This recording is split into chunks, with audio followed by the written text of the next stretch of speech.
හොඳයි. සම්දිනාත්ම තෙරුවන් සරණයි. ආහාර පාන ගැනීමෙන් පසු අපි මේ පින්වතුන්ට කර්ම කාරණා කීපයක් කියලා දෙනවා වගේම පොඩි හුරු කිරීම් ටිකකුත් තියෙනවා. අපි භාවනා වැඩසටහන් කරනකොට රවුන්ඩ් ඩිස්කෂන් එකක් තියෙනවා. ඒ කියන්නේ රවුන්ඩ් ටේබල් ඩිස්කෂන් එකක් වගේ. ඉතින් මේ වගේ වැඩසටහන් පවත්වනවා. ඉතින් හැම එක්කෙනාම හොඳට පහසුවෙන් වාඩි වෙන්න කෙනෙකුට බාධාවක් නෙවෙන්න.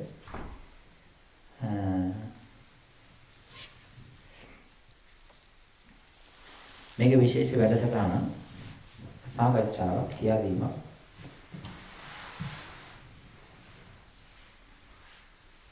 ඕනෝන්ට හැපෙන්නේ නැති වෙන්න.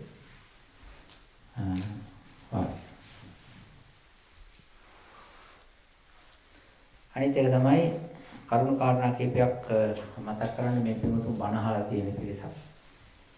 අපි කියපු බණ ගොඩක් අහලා තියෙනවා කියලා එක එක්කෙනා කියනවා. ඉතින් හොඳයි.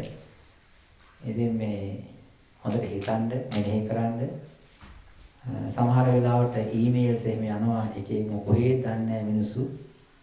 බණ අහලා සමහරවල් කැලිෆෝනියා පැත්තේ, සමහරවල් ටෙක්සස් පැත්තේ, සමහර ජපානයේ පැත්තේ. ඉතින් සමහරු නම් කියනවා අපන් අහවල් තැනේ කියලා. සමහරු ඊශ්‍රායලේ, කැනඩාවේ මේ පින්වතුන් බණ අහලා තියෙනවා කියලා අපිට දැනුවා. ඉතින් ඊමේල්ස් යවනවා. ශ්‍රී ලංකාරාමයට ගොඩක් කතා කරලා තිබුණා. නවසීලන්තේ. මම ඉන්නේ වෙලින්ටන්. Wellington capital. වෙලින්ටන් තමයි අපේ ධම්මගවීසී ආරණ්‍ය සේනාසනේ තියෙන්නේ. ඒක ආරණ්‍යයක්. මේට වඩා ගොඩක් කැලේ තියෙනවා. ඉතින් අපේ ධම්මගවීසී සේනාසනේ ඔය වැඩසටහන් පවත්වන්නේ මම මේ ඕක්ලන්ඩ් වඩිනවා. පැයකට විනාඩි 5ක ගුවන් කාලයක් තියෙනවා මේ වෙලින්ටන් සිට ඕක්ලන්ඩ් වලට. ඉතින් තියෙන ශ්‍රී ලංකාරාම විහාරස්ථානයේ මම මාසයකට සැරයක් වඩිනවා. එහි පවත්වන වැඩසටහන් පුදුම කැපවීමකින් එමෙහි කරන්නේ. ඒව තමයි මේ පින්වතුන් අහන්නේ. තවත් තැන් කරන ඔය සවන් සිසිලස් කියන්නේ රේඩියෝ එකක්. ඔන්ලයින් රේඩියෝ එකක කාස්ට් කරන්නේ මෙහින් මේ කැම්බරා වලින්. ඉතින් මම කැම්බරා වලට වෙලින්ටන් ඉඳලා ස්කයිප් මාර්ගයෙන් වොයිස් කරනවා. ඒක තමයි ඒගොල්ලෝ කැම්බරා ඉඳලා කාස්ට් කරන්නේ මේ ඔය ලෝකෙ හැමතැනටම. ඉතින් මම ටෙක්නිකල් සම්බන්ධයෙන් ඔය සම්බන්ධතාවයක් මගේ නැහැ. අනිත් එක ඔය ඕක්ලන්ඩ් භාවනා වැඩසටහන කරනකොටත් ඒව ඔක්කොම රෙකෝඩ් කරන්නේ සහ ඒව ඔක්කොම YouTube අරවට වල දාන්නේ. අපේ ඉන්නවා අශෝක කියලා ඩොක්ටර් නන්දස් මහත්තයෙක්. එයයි තවත් ඉන්න මහත්තයෙක් ප්‍රභාත් ලේවකි බණ්ඩාර කියලා. ওই දින තමයි කරන්නේ.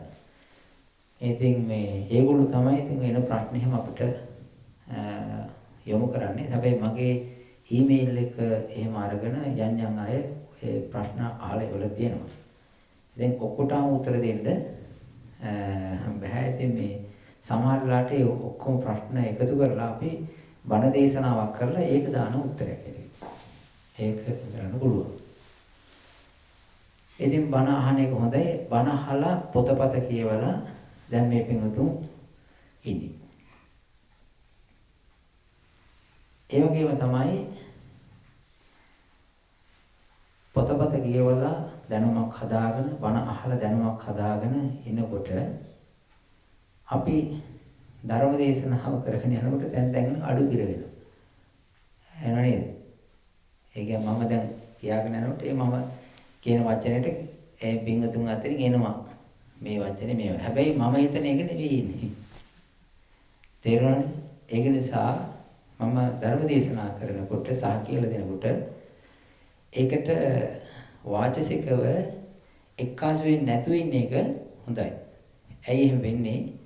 මම කියන වචනයට සමාන වචන මම කියන අදහස නෙවෙයි වටපිටාවෙන් එක්කාසු වෙන්නේ. අහගෙන ඉඳ හැබැයි මම යම් කිසිදාක ප්‍රශ්නයක් ඇහුවොත් ඒකට මේ පින්වතුන් එක්කාසු වෙන්න ඕනේ. නේද? හොඳයි. ඕකත් හිතේ තියාගන්න. ඒක හැබැයි සාමාන්‍යයෙන් සිද්ධ වෙන දෙයක්. අපි යම් කිසි දෙයක් අහගෙන දැනගෙන තියෙනවා නම් ඒක අර කෙනෙක් කියනකොට ටග්ගල එකට වචනේ පයින්නවා. හැබැයි එහෙම වුණාට එකම කාරණය මම අදහස් කරන එකට නෙවෙයි වාචික වැටෙන්නේ. ඒක හරි පරිස්සම්ෙන්ද. ඕක එකක්. අනිත් එක භාවනා රහස් තියෙනවා. දන්නවද ඒක? භාවනා රහස්. එන්න මේ අපේ ජීවිතයේ අවබෝධ වෙච්ච දේවල් යම් තියෙනවා කියන්නේ නැතුව தත්ත්ව බේරගෙන අපි ධර්මයක් අවබෝධ කරගන්නට தත්ත්වෙත් රැකගන්න ඕනෝම වැඩසටහන් තියෙනවා. ඒ ප්‍රත්‍යජන හිතේ හැටි. දැන් අපිට ධර්මයක් කියන්නේ අපේ හිත වැඩ කරනකොට ඒ වැඩ කරනකොට යම්කිසි දෙයක් සිද්ධ වෙනවනේ.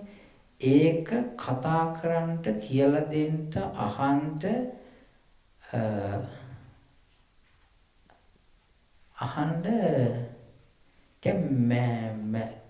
සමහර ඒවා මැලි. සමහර ඒවා කියන්න බැරි. මේ සමහර ලෙඩත් එහෙමයි. කියන්නේ සමහර ලෙඩ තියෙනවා කියන්න පුළුවන්. කියන්නේ ඕන කෙනෙකුට කියන්න පුළුවන්. තැනකට ගිහිල්ලා කියන්න පුළුවන් ලෙඩ තියෙනවා. හැබැයි සමහර ලෙඩ තියෙනවා කියන්න බෑ. කියන්න බැරි ලෙඩ තියෙනවා. ඒක නිසා ඒ අය ඒ ලෙඩ තියෙන කෙනා කියන්නේ ඒ ලෙඩේ නෙවෙයි. ලෙඩේ තියෙන තැනවත් කියන්නේ වෙන ඔය ඒ පැත්තින් වගේ නිකන් යන ඒවා කියනවා. ඉතින් දොස්තර මහත්තයා අමාරුයි. ඒ මනුස්සයා ඔය වෙන එකකට බෙහෙත් දෙනවා ඒක අනිත් පැත්තට යනවා. කොහොම වෙනවා. ඒක නිසා මේ ශරීරයේ තියෙන ලෙඩ සමහර ඒවා කියන්න පුළුවන්, සමහර ඒවා කියන්න ලැජ්ජයි. මං කියන එක හරියද නැද්ද? ඔව්. මිනිස්සු දැන් තත්ත්වය රැකගෙන එහෙම තමයි. දැන් සමහරකට මේ වෙන තැනක අමාරුවක් තියෙන්නේ. මිනිස්සු කියන්නේ මේ බඩේම කොර වෙච්ච ගතියක්. නිකන් බඩේ අමාරුවක්. බඩේ කොහෙද? යටි බඩේ වගේ කියලා කියනවා. ඉතින් අර ඔය වගේ වෙන වටවන්දනාවල් තමයි යන්නේ. භාවනාව ගැන කතා කරනකොට ඕකෝ භාවනා කරනකොට තාක්මට තියෙනවා. මේ හරියටම ටක්කිට කියන්නේ නීතිඥයාටයි දොස්තර මහත්තයාටයි රවට්ටන්න එපා කියනවනේ. ඔකට කතාවක් තියෙනව නේද? තියෙනව නේද? නීතිඥයාට අවංකව කිව්වේ නැත්තම් අඩි 6ක් උඩ. දොස්තර මහත්තයාට අවංකව කිව්වේ නැත්තම් ලෙඩේ අඩි 6ක් යට කියලා කියනවා නේද? එහෙම කියනවා. ඒ වගේ භාවනාව කරනකොට භාවනාව කියලා දෙන ස්වාමීන් වහන්සේට හරි ගුරුවරයාට හරි ඇත්තම කිව්වේ නැත්තම් පොළොව යට යන්නෙත් නැහැ, උඩ යන්නෙත් නැහැ. කොහෙද යන්නේ? අඟුල. ඒක තමයි යන්නේ. හරි මෙහෙ තියෙන එක. හරියට අවංකව කියන්න ඕනේ.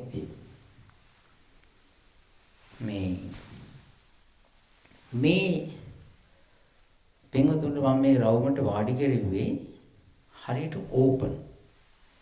හැම එක්කෙනාම මට පේනවා. මේ පින්වතුන්ටත් මාව පේනවා.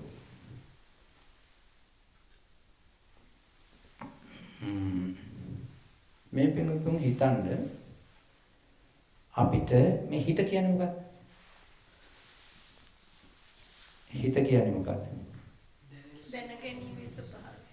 හිත කියලා කියන්නේ අපේ ජීවිතය තුළ තියෙනවා යම්කිසි ධර්ම විශේෂයක්. යම්කිසි ධර්ම ස්වභාවයක්. ධර්ම විශේෂයක් තියෙනවා. ඒ ධර්ම විශේෂයට පුළුවන් හැකියාවක් තියෙනවා අනිත් ධර්ම දැනගන්න. අනිත් ධර්මයක් ළඟ හරි දුර හරි තියෙන ධර්මයක් දැනගැනීමේ ශක්තිය ඒකට තියෙනවා. ඒක නිසා අපි ඒ දැනගැනීමේ ශක්තිය තියෙන ඒ ධර්මයට, ඒ ගුණයට, ඒ ශක්ති විශේෂයට අපි හොඳ ගෞරවාන්විත නමක් තියාගෙන තියෙනවා හිත. එහෙම නැත්නම් විඥානය කියලා. විඥානය කියන්නේ මොකද්ද? දැනගැනීමේ ශක්තිය. දැනගැනීමේ ස්වභාවය. දැනගන්නා ගතිය. දැනගන්නා ගතිය කියන්නේ ඒකට කිය දැනගන්නා ගතිය තියෙන නිසා තමයි දැනෙන්නේ. ඒ දැනගන්නා ගතිය හැබැයි දැනගන්නා ගතිය හරි ක්ලියර්. බොරුනේ. දැනගන්නා ගතිය එක වේලාවකට එකයි දැනගන්න. දැනගන්නා ගතිය එක වේලාවකට කීයක් දැනගන්නවද? එකයි. එක වේලාවකට දෙකක් තුනක් හතරක් පහක් දැනගන්නේ නැහැ. ඇයි? ඒක කරන්ට බෑ. දැනගන්නා ගතිය එක වේලාවකට එකක්ම විතරයි දැනගන්න.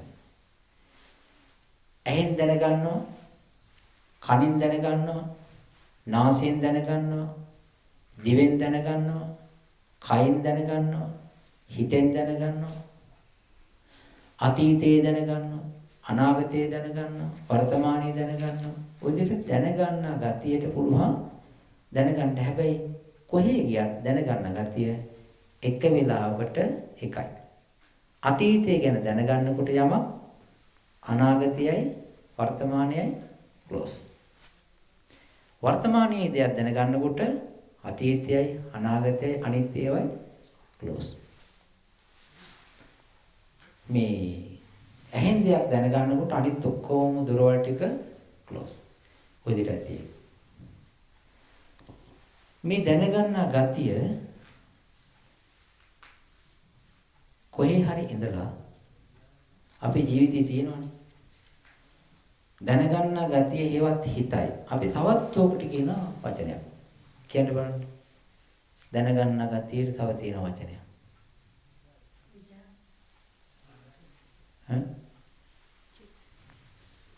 විඥාන. මොකක්ද කියන්නේ? විඥානය. විඥානය තමයි දැනගන්න ගතිය.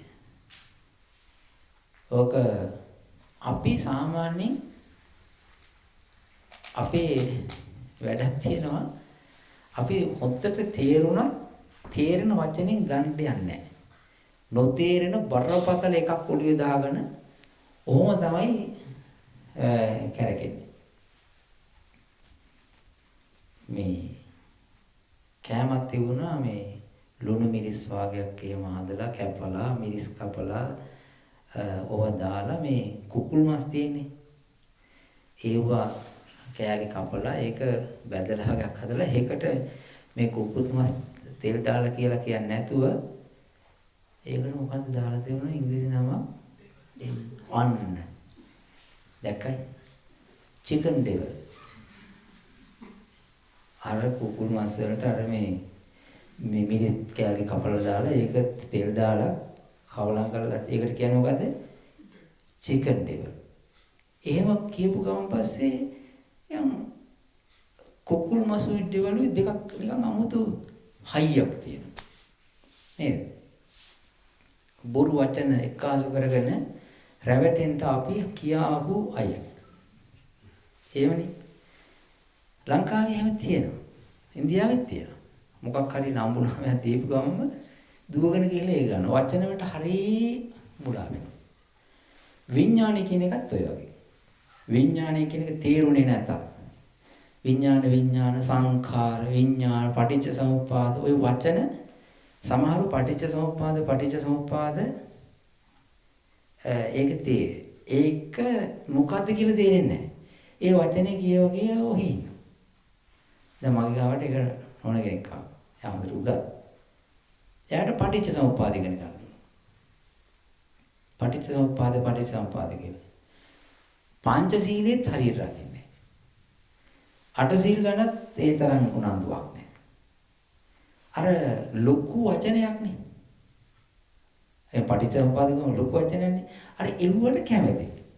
පටිච්ච සමුප්පාදේ අපි මේ පටිච්ච සමුප්පාදේ ඔහොම තියෙනවා. මම මේ කියන්නේ ධර්මයට යන්නේ කෙනා හරිය නිහතමානී වෙන්න ඕනේ. හරියට down to earth වෙන්න ඕනේ. මොකද්ද down to earth කියලා කියන්නේ? ඉංග්‍රීසියෙන් කියන down to earth කියලා කියන්නේ නිහතමානී. ඒ කියන්නේ මේ එදිනෙදා මේ තියෙන දේ දැනගන්න. එතකොට තමයි අපිට ධර්මයේ තේරෙන්නේ. down to earth වෙන්න ඕනේ. බොහොම understanding වෙන්න ඕනේ. හරි simple වෙන්න ඕනේ. අනිත් එක තමයි නිහතමානී වෙන්න ඕනේ. විඥානයේ තිබිච්චාය. ඒක ගෞරවනීය වචනය. සංඛාර තිබිච්චාය. ඒකෙන් කියන්නේ මොකක්ද කියලා අපි හොඳට තේරුම් ගන්න ඕනේ. අපේ භාෂාවෙන් අපි ඒක තේරුම් ගන්න. එතකොට අරකට හානියක් වෙන්නේ නැහැ. ඒ වචනෙට තිබිච්චා. දැන් තව එකක් තියෙනවා මේ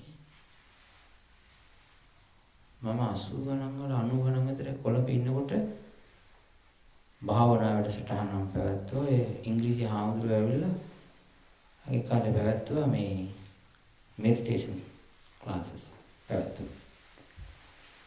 ඉතින් එහෙන් පවත්වන කාලේ මම කොළඹ යනවා. කොළඹ මේ ඇත්ත තේරුම් ගන්න වෙනවා. මේවා කියන්නේ ඇත්ත. මම කොළඹ යනවා. ඒක මගේ සමාජ දෙකක් තිබෙනවා. සමාජ තුනක් තියෙනවා මට. එකක් තමයි ඈත පිරිසර අනුරාධපුරයේ ගාල්ල මාතර තංගල්ල බෙලියත් අකුරැස්ස පැත්තේ ගැමි අහිංසක මිනිස්සුන්ගේ ගැමි සමාජය සහ මාධ්‍යම පන්තික සමාජය. ඒගොල්ලෝ ඉංග්‍රීසිත් කතා කරනවා සිංහලත් කතා කරනවා. එහෙම සමාජයක් මම ඇසුරු කරනවා. අනිත් එක තමයි හයි ක්ලාස් ඉංග්‍රීසි සමාජය. ඔය තුනම මම ලංකාවේ ඇසුරු කරනවා. ගමට යනකොට මම යන්නේ කොහොමද? උපාසකම්මේ මෑණියෝ කියාගෙන යනවා. සාමාන්‍ය මධ්‍යම සමාජයට යනකොට මම යන්නේ කොහොමද? මහත්තයා මොනවා කොහොමද? ඒක ටිකක් තරගමක්. ඊළඟට ඉංග්‍රීසිත් එක්ක ඒ ගෙදරට ගියාම ඉංග්‍රීසි ඕනමයි. How are you today? ඕකෙන් යන්න ඕන. දැන් මේ සමාජ තුනේම මම ඒ කාලේ වැඩක් කරනවා. මොකක්ද මේ භාවනා වැඩසටහන. භාවනා වැඩසටහනට ඉන්නේ මිනිස්සු. භාවනා වැඩසටහන ඉන්නේ. මේක ඇතුලේ තියෙන දේ තේරුම් ගන්න මේ කතනෙට වගේම. හැබැයි මෙඩිටේෂන් එකට එනවා. මෙඩිටේෂන් රිට්‍රීට් එකක් දාපු ගමන් එනවා. එන්නේ නැත්නම් මොකටද? භාවනාවට එන්නේ. මොකද භාවනා කරන්න කැමති නැහැ. හැබැයි මෙඩිටේෂන් කරන්න කැමතියි. සිහිය වඩන්න කැමති නැහැ. මයින්ඩ්ෆුල්නස් එකට එනවා. මයින්ඩ්ෆුල් ප්‍රැක්ටිස් එකට එනවා. ඔබ දැනගෙන තියෙන්න. බුදුරජාණන් වහන්සේත් ඔබ දැනගෙන ඒකට තමයි එන්නේ. ඒ නිසා වචනේ ඉන්න හොඳ නැහැ. වචනේ ඉන්න හොඳ නැහැ. අපි මයින්ඩ්ෆුල්නස් ප්‍රැක්ටිස් කියලා කියන්නේ මයින්ඩ්ෆුල්නස් ප්‍රැක්ටිස් එකයි සිහියයි ඒවා එකමනේ භාෂා දෙකයි. ඇත්තට 1800 ගණන් නෑ 1875 විතර වෙනකොටත් මේ මයින්ඩ්ෆුල්නස් කියලා වචනයක් තිබිලා නෑ ඉංග්‍රීසි භාෂාවේ. මයින්ඩ්ෆුල්නස් කියලා එකක් මයින්ඩ් කියලා තිබිලා තියෙනවා. මයින්ඩ්ෆුල්නස් කියලා එකක් තිබිලා නෑ. දන්නවද මයින්ඩ්ෆුල්නස් හදුවේ කවුද කියලා?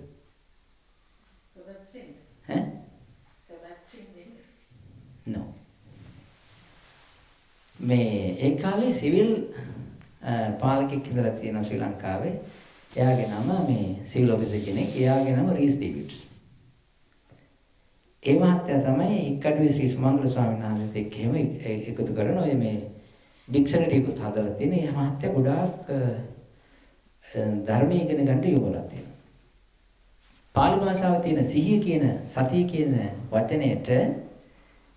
කියන වචනේට මේ මහත්තයාට මේ එක කියා ගන්නට නෑ ඇටෙන්ෂන් කියලා දාලා තිනවා. ඔහොම දාලා පස්සේ ඒ රීස් ඩේවිඩ්ස් කියන මහත්තයා තමයි ඉංග්‍රීසි භාෂාවෙන් mindfulness හැදුවේ. mindfulness එකයි හැදුවේ කවුද? රීස් ඩේවිඩ්ස් මහත්තයා. ඊට පස්සේ පසු කාලේ ඉන්න අය තමයි අනිත් එක ඒක භාවිතා කරන්න පටන් ගත්තේ. ඒකට ඒ තරම් අවුරුදු 100ක් 125ක් වගේ ඒ කාලයක් තමයි 100ක් විතර නේ. නෑ 150ක් විතර. ඒ නම මොකක්ද? ඩේවිඩ්ස්. රීස් ඩේවිඩ්ස්. රීස් ඩේවිඩ්ස්. එදින් මෙහෙමයි. දැන් මේ ටිකෙන් කිව්වේ මොකද්ද? වචනයේ රැඳෙන්නේ නැතුව අර්ථයේ ග්‍රහණය කරගන්න ධර්මාවබෝධය වෙන්නේ එතකොට. ඒකයි මම මේ කිව්වේ. හොඳයි. මේ සිත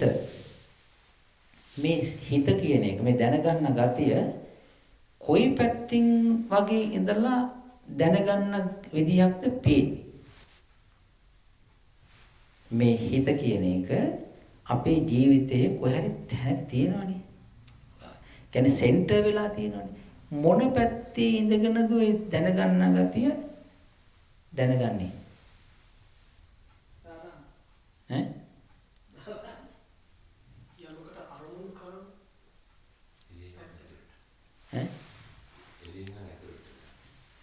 එළියෙන් ඇතුළට කියනවා. හොඳට හිතන්න මේක මේ ඇත්තටම භාවනාවට වැදගත් නිසා තමයි මම මේක කියලා දෙන්න හිතුවේ. විශේෂ වැඩසටහන් වලදී මම කියලා දෙනවා එක එක්කෙනාගේ දැනුම විවිධ නිසා. හැබැයි පොතපතින් නෙවෙයි මේක Tamanට දැනෙන විදිහටයි කියන්න ඕනේ. ඒක තමයි ප්‍රැක්ටිකල් නොලෙජ් එක කියලා කියන්නේ. අපි ෆොටෝ එකක් ගැහුවොත් අතන තියෙන රූපය ෆොටෝ ගන්නකොට ෆොටෝ එකට වදින දේ තියෙන්නේ කොහෙද? ෆොටෝ එක ගන්න දේ තියෙන්නේ කොහෙද? මෙහෙ ඉඳලම ෆොටෝ එකක් ගන්නවා. මම කියන එක තේරෙනවද? මෙහෙ ඉඳලා ෆොටෝ එකක් ගන්නකොට ෆොටෝ එකට වදින දේ තියෙන්නේ කොයි පැත්තේද? ෆොටෝ එක වද්දා ගන්න දේ තියෙන්නේ කොයි පැත්තේද? ෆොටෝ එක වද්දා ගන්න එක මොකද්ද? කැමරාව. ෆොටෝ එකට කැමරාවට වැදින දේ මොකද්ද? අර රූපකේ. එතකොට පේනව නේද? මෙහි ඉඳලා නේද ඒක ફોકસ කරන්නේ. පේනවද? අපි ෆොටෝ කැමරාවෙන් ගන්නේ ග්‍රහණය කරගන්නේ මෙහි ඉඳලයි. නේද? හරි. එතකොට ඒ ගන්න දේ තියෙන්නේ එහා පැත්තේ. මෙහි ඉඳලා තමයි ඒක ફોકસ කරන්නේ. මේක වැටුණානේ. හොඳයි. දැන් මේ පින්වතුන් ඉන්න හැටියට හිතන්න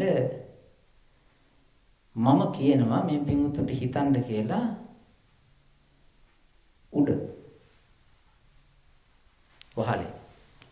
වහලේ කියන එක කියන්නේ හිතුවෙන් පස්සේ බලන්න නෙවෙයි. වහලේ ගැන හිතන්න. වහලේ ගැන හිතනකොට ඒ වහලේ තියෙන්නේ කොයි පැත්තේද? හිතන ගතිය තියෙන්නේ කොයි පැත්තේද? ඈ? හිතන ගතිය තියෙන්නේ අපිත් එක්ක. පහළටද උඩටද? උඩට ફોකස් වෙලා දෙකම ඇතුලේ. මොකද කිව්වේ? දෙකම හිතේ තියෙන්නේ. ඇතුලේ. වහලේ තියෙන්නේ උඩද පහළද? වහලේ තියෙන්නේ උඩ. එහෙමනම් ඒ උඩ තිබෙනා වූ වහලයට දැනගන්නා ගතිය යන්නේ කොයි පැත්තේ ඉඳලාද? පහළේ ඉඳලා. පහළේ ඉඳලා යන්නේ. ඒක සරලයි. ඊළඟට දකුණු පැත්ත හිතන්න බලන්න.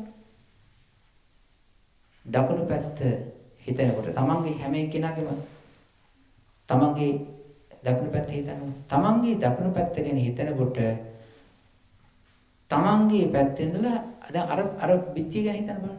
ඒ පිටිය ගැන හිතනකොට දැනගන්නා ගතියයි ඒකට දැනෙන ගතියයි දෙකක් නේ.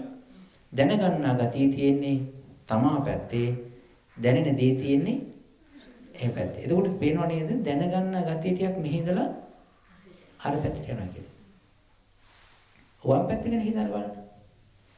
වම් පැත්ත ගැන හිතනකොටත් එහෙමනේ දැනගන්නා ගතිය මෙහි තියෙනවා. අනික අපේ මේ ඔළුවේ පැත්තේ ඉඳලා අර පැත්තට වගේ නේද යන්නේ. නේද? හොඳයි ඒ වගේ බිම හිතන්න බලන්න. බලන්න නෙවෙයි. බිම හිතන්න බලන්න. එතකොට බිම කොයි පැත්තද නිකන් මූණ පැත්තේ ඉඳලා මොන පැත්තටද තියෙන්නේ? පහළ පැත්තට තියෙන්නේ. නේද? ඊළඟට මූණ පැත්තේ පහළ පැත්තට නේද? එතකොට වහලේ ගැන හිතුවොත් මූණ පැත්තේ ඉඳලා කොයි පැත්තටද? වහලේ ගැන හිතුවොත් මූණේ ඉඳලා උඩට. බිම ගැන හිතුවොත් මූණේ ඉඳලා පහළට. එතකොට තේරෙන්නේ නැද්ද මේ දැනගන්නා ස්වභාවය නිකන් මේ ඔළුව පැත්තේ මූණ පැත්තේ වගේ ඉඳලා හිට මෙහෙට කරකිනවයි කියලා තේරෙන්නේ නැද්ද? තේරෙනවනේ. එතකොට අපිට තේරෙන්නේ නැද්ද මේකේ මේ දැනගන්නා ගතිය අපේ මේ සෙන්ටර් එකේ ඇවිල්ලා නිකන් මේ ඔළුව බෙල්ල මේ පැත්තේ වගේ නේද තියෙන්නේ. හොඳයි අනිත් අතට හිතන්න බලන්න දැන් අපි ආස්වාස ප්‍රස්වාස කරනවා. ආස්වාස ප්‍රස්වාස කරනකොට ආස්වාස ප්‍රස්වාස තියෙන්නේ කොහෙද? මේ නාසයේ. එතකොට ඒ ආස්වාස ප්‍රස්වාස දකින්නේ බලන්නේ දකින්න බලන දැනගන්න ගතිය කොහේ ඉඳලා දෙන්නේ? මෙහි ඉඳලා එහෙට යනවද නැත්නම් එහෙ ඉඳලා මෙහෙට එනවද නැත්නම් මෙහි ඉඳලා එහෙට යනවද? එහෙම නැත්නම් ඇතුළක ඉඳලා ඉස්සරහට එනවද? කොහෙද? ඇතුළක ඉඳලා ඉස්සරහට යන්නේ. එතකොට තේරෙනව නේද මේ දැනගන්න ගතිය කියන එක මේ පැත්තක සෙන්ටර්ලා කියලා. එහෙම තේරෙන්නේ නැද්ද? ප්‍රායෝගිකව අපි දැනගන්න යන්නේ ඔන්න ඔය විදිහටයි. දැන් මෙහෙම සූත්‍ර දේශනාවක් තියෙනවා. ආනාපාන සතිය ඒකේ තියෙන මෙහෙම නිසීදති පල්ලංකං ආභුජිත්වා. හොඳට පළඟක් බැඳ හොඳට වාඩි වෙන්න. උජුං කායං පනිදාය. මේ උඩ කය උජුං කායං කියන්නේ කය කොටස මේ ඍජුව පවත්වාගෙන. උජුං කායං පනිදාය පරිමුඛං සතින් උපට්ඨපෙත්තා. පරිමුඛං සතින් උපට්ඨපෙත්තා කියලා කියන්නේ සිහිය. පරිමුඛය කියලා කියන්නේ ඉස්සරහා කියන එක.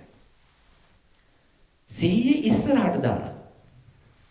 දැන් ඉස්සරහා කියලා කිව්වන් පස්සේ පේනව නේද මේ පිටිපස්සේ ඉඳලා නේද ඉන්නේ ඉස්සරහට. තේරෙන්නේ නැද්ද? එතකොට බුදුරජාණන් වහන්සේ කියන පරිමුඛං සතින් උපට්ඨපෙත්තා. ඉස්සරහට සිහිය යොමු කරන්න කියලා කියනවා. ඉස්සරහා කියලා කිව්වම ගෙදරක උනත් ඉස්සරහට යනව නෙමෙයි. ඇතුළේ ඉඳලා නෙන්නේ. පිටිපස්සේ ඉඳලා නේ. ඒක නිසා පරිමුඛං සතින් උපට්ඨපෙත්තා ඉදිරියට සිහිය යොමු කොට. ඔය කතාව තියෙනවා. පරිමුඛං සතින් උපට්ඨපෙත්තා ඉදිරිපැත්තට සිහිය යොමු කොට ඒ කියන්නේ මූණ පැත්තට. මේ කියන්නේ මෙහි ඉඳලා නෙමෙයි. ඉස්සරහට යොමු කරලා ඊට පස්සේ තමයි පරිමුඛං සතින් උපට්ඨපෙත්තා සෝ අස්ස සති පස්ස සති කියලා කියන්නේ. ආස්වාද කරනවා ප්‍රස්වාස කරනවා කියලා කියන්නේ. දැන් ආස්වාද ප්‍රස්වාස තියෙන්නේ කොහෙද? ඉස්සරහට. බලන්නේ කොහේදලද? ඇතුළේ ඉඳලා. එතකොට තේරෙන්නේ නැද්ද? නිකන් වැටෙන්නේ නැද්ද නිකන් අපේ අහිංසක අපේ නිකන් 2.50 නොලෙජ් එකේ තේරෙන්නේ නැද්ද? මේක මේ ඇත්තටම සිද්ධ වෙන්නේ මෙන්න මේ ඇතුළක ඉඳලා නේද මේ ඉස්සරහා පැත්ත බලන්නේ කියලා නිකන් වැටෙන්නේ තේරෙන්නේ නැද්ද? තේරෙනව නේද? එහෙමනම් ඒකම නේද අපි හිතෙන්නේ නැද්ද මෙහෙම? මේ පින්වතුන්ගේ ඇස් දෙක පියාගෙන හිතන්න බලන්න තමන්ගේ දකුණු උරහිස ඇස් දෙක පියාගෙන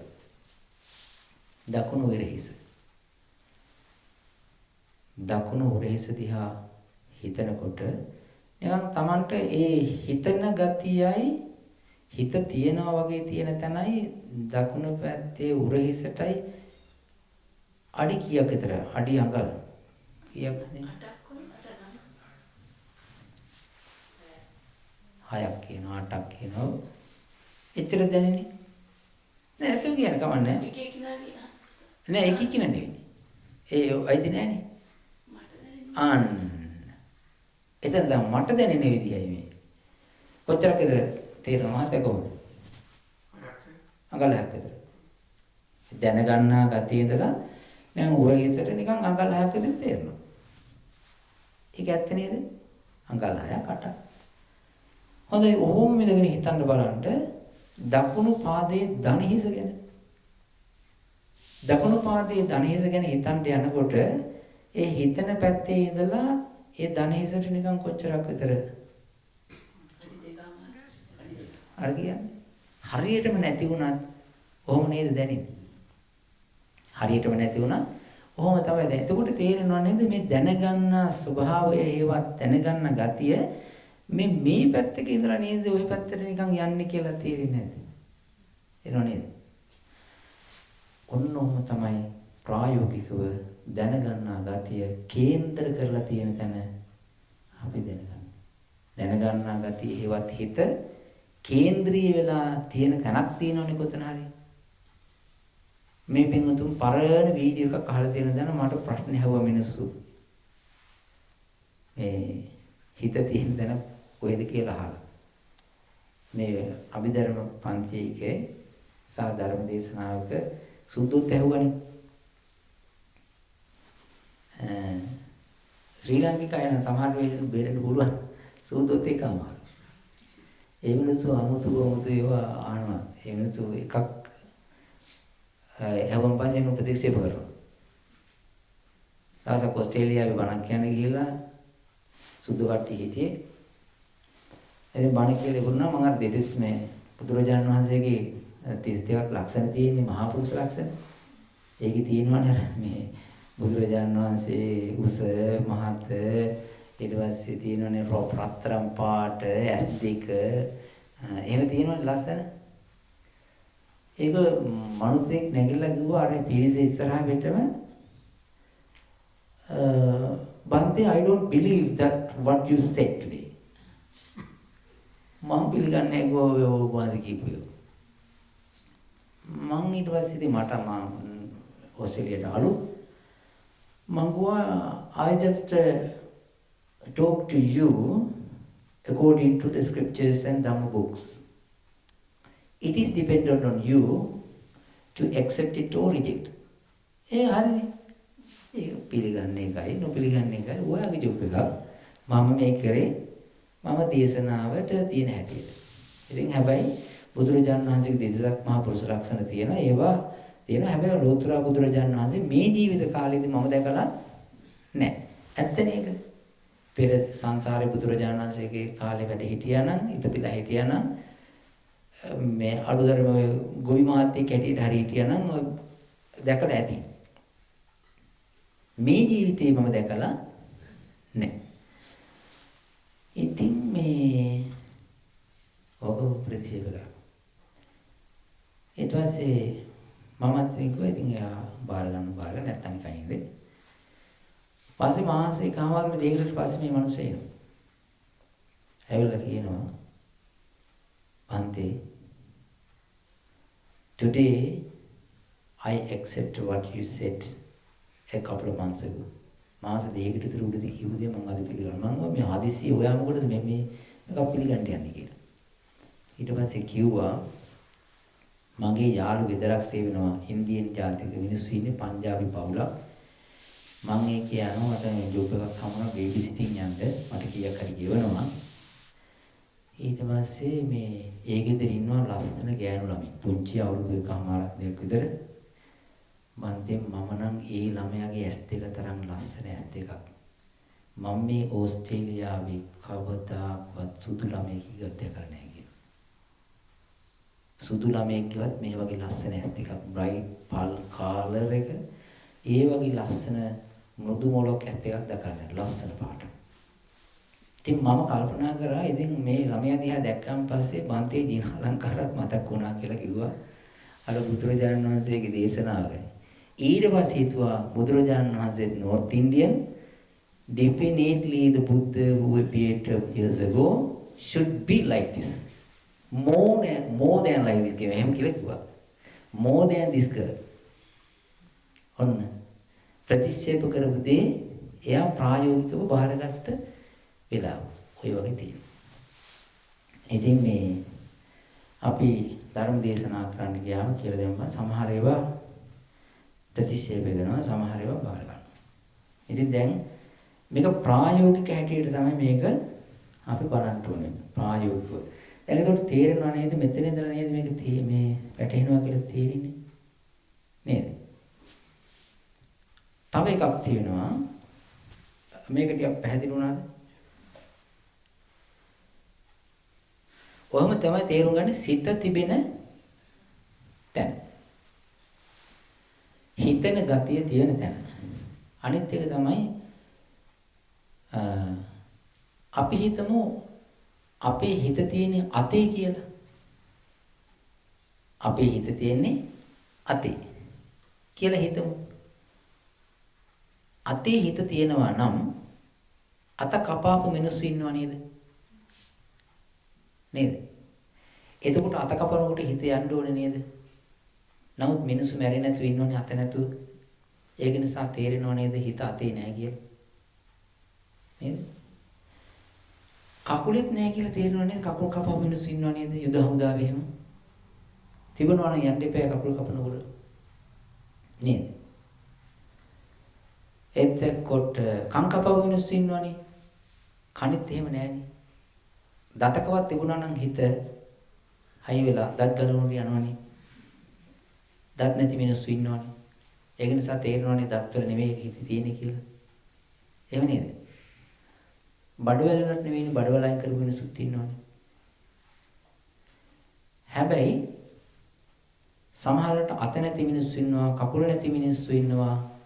කඳ කොටේ විතරක් තියෙන මිනිස්සු ඉන්නවා. දැකලා තියෙනව නේද?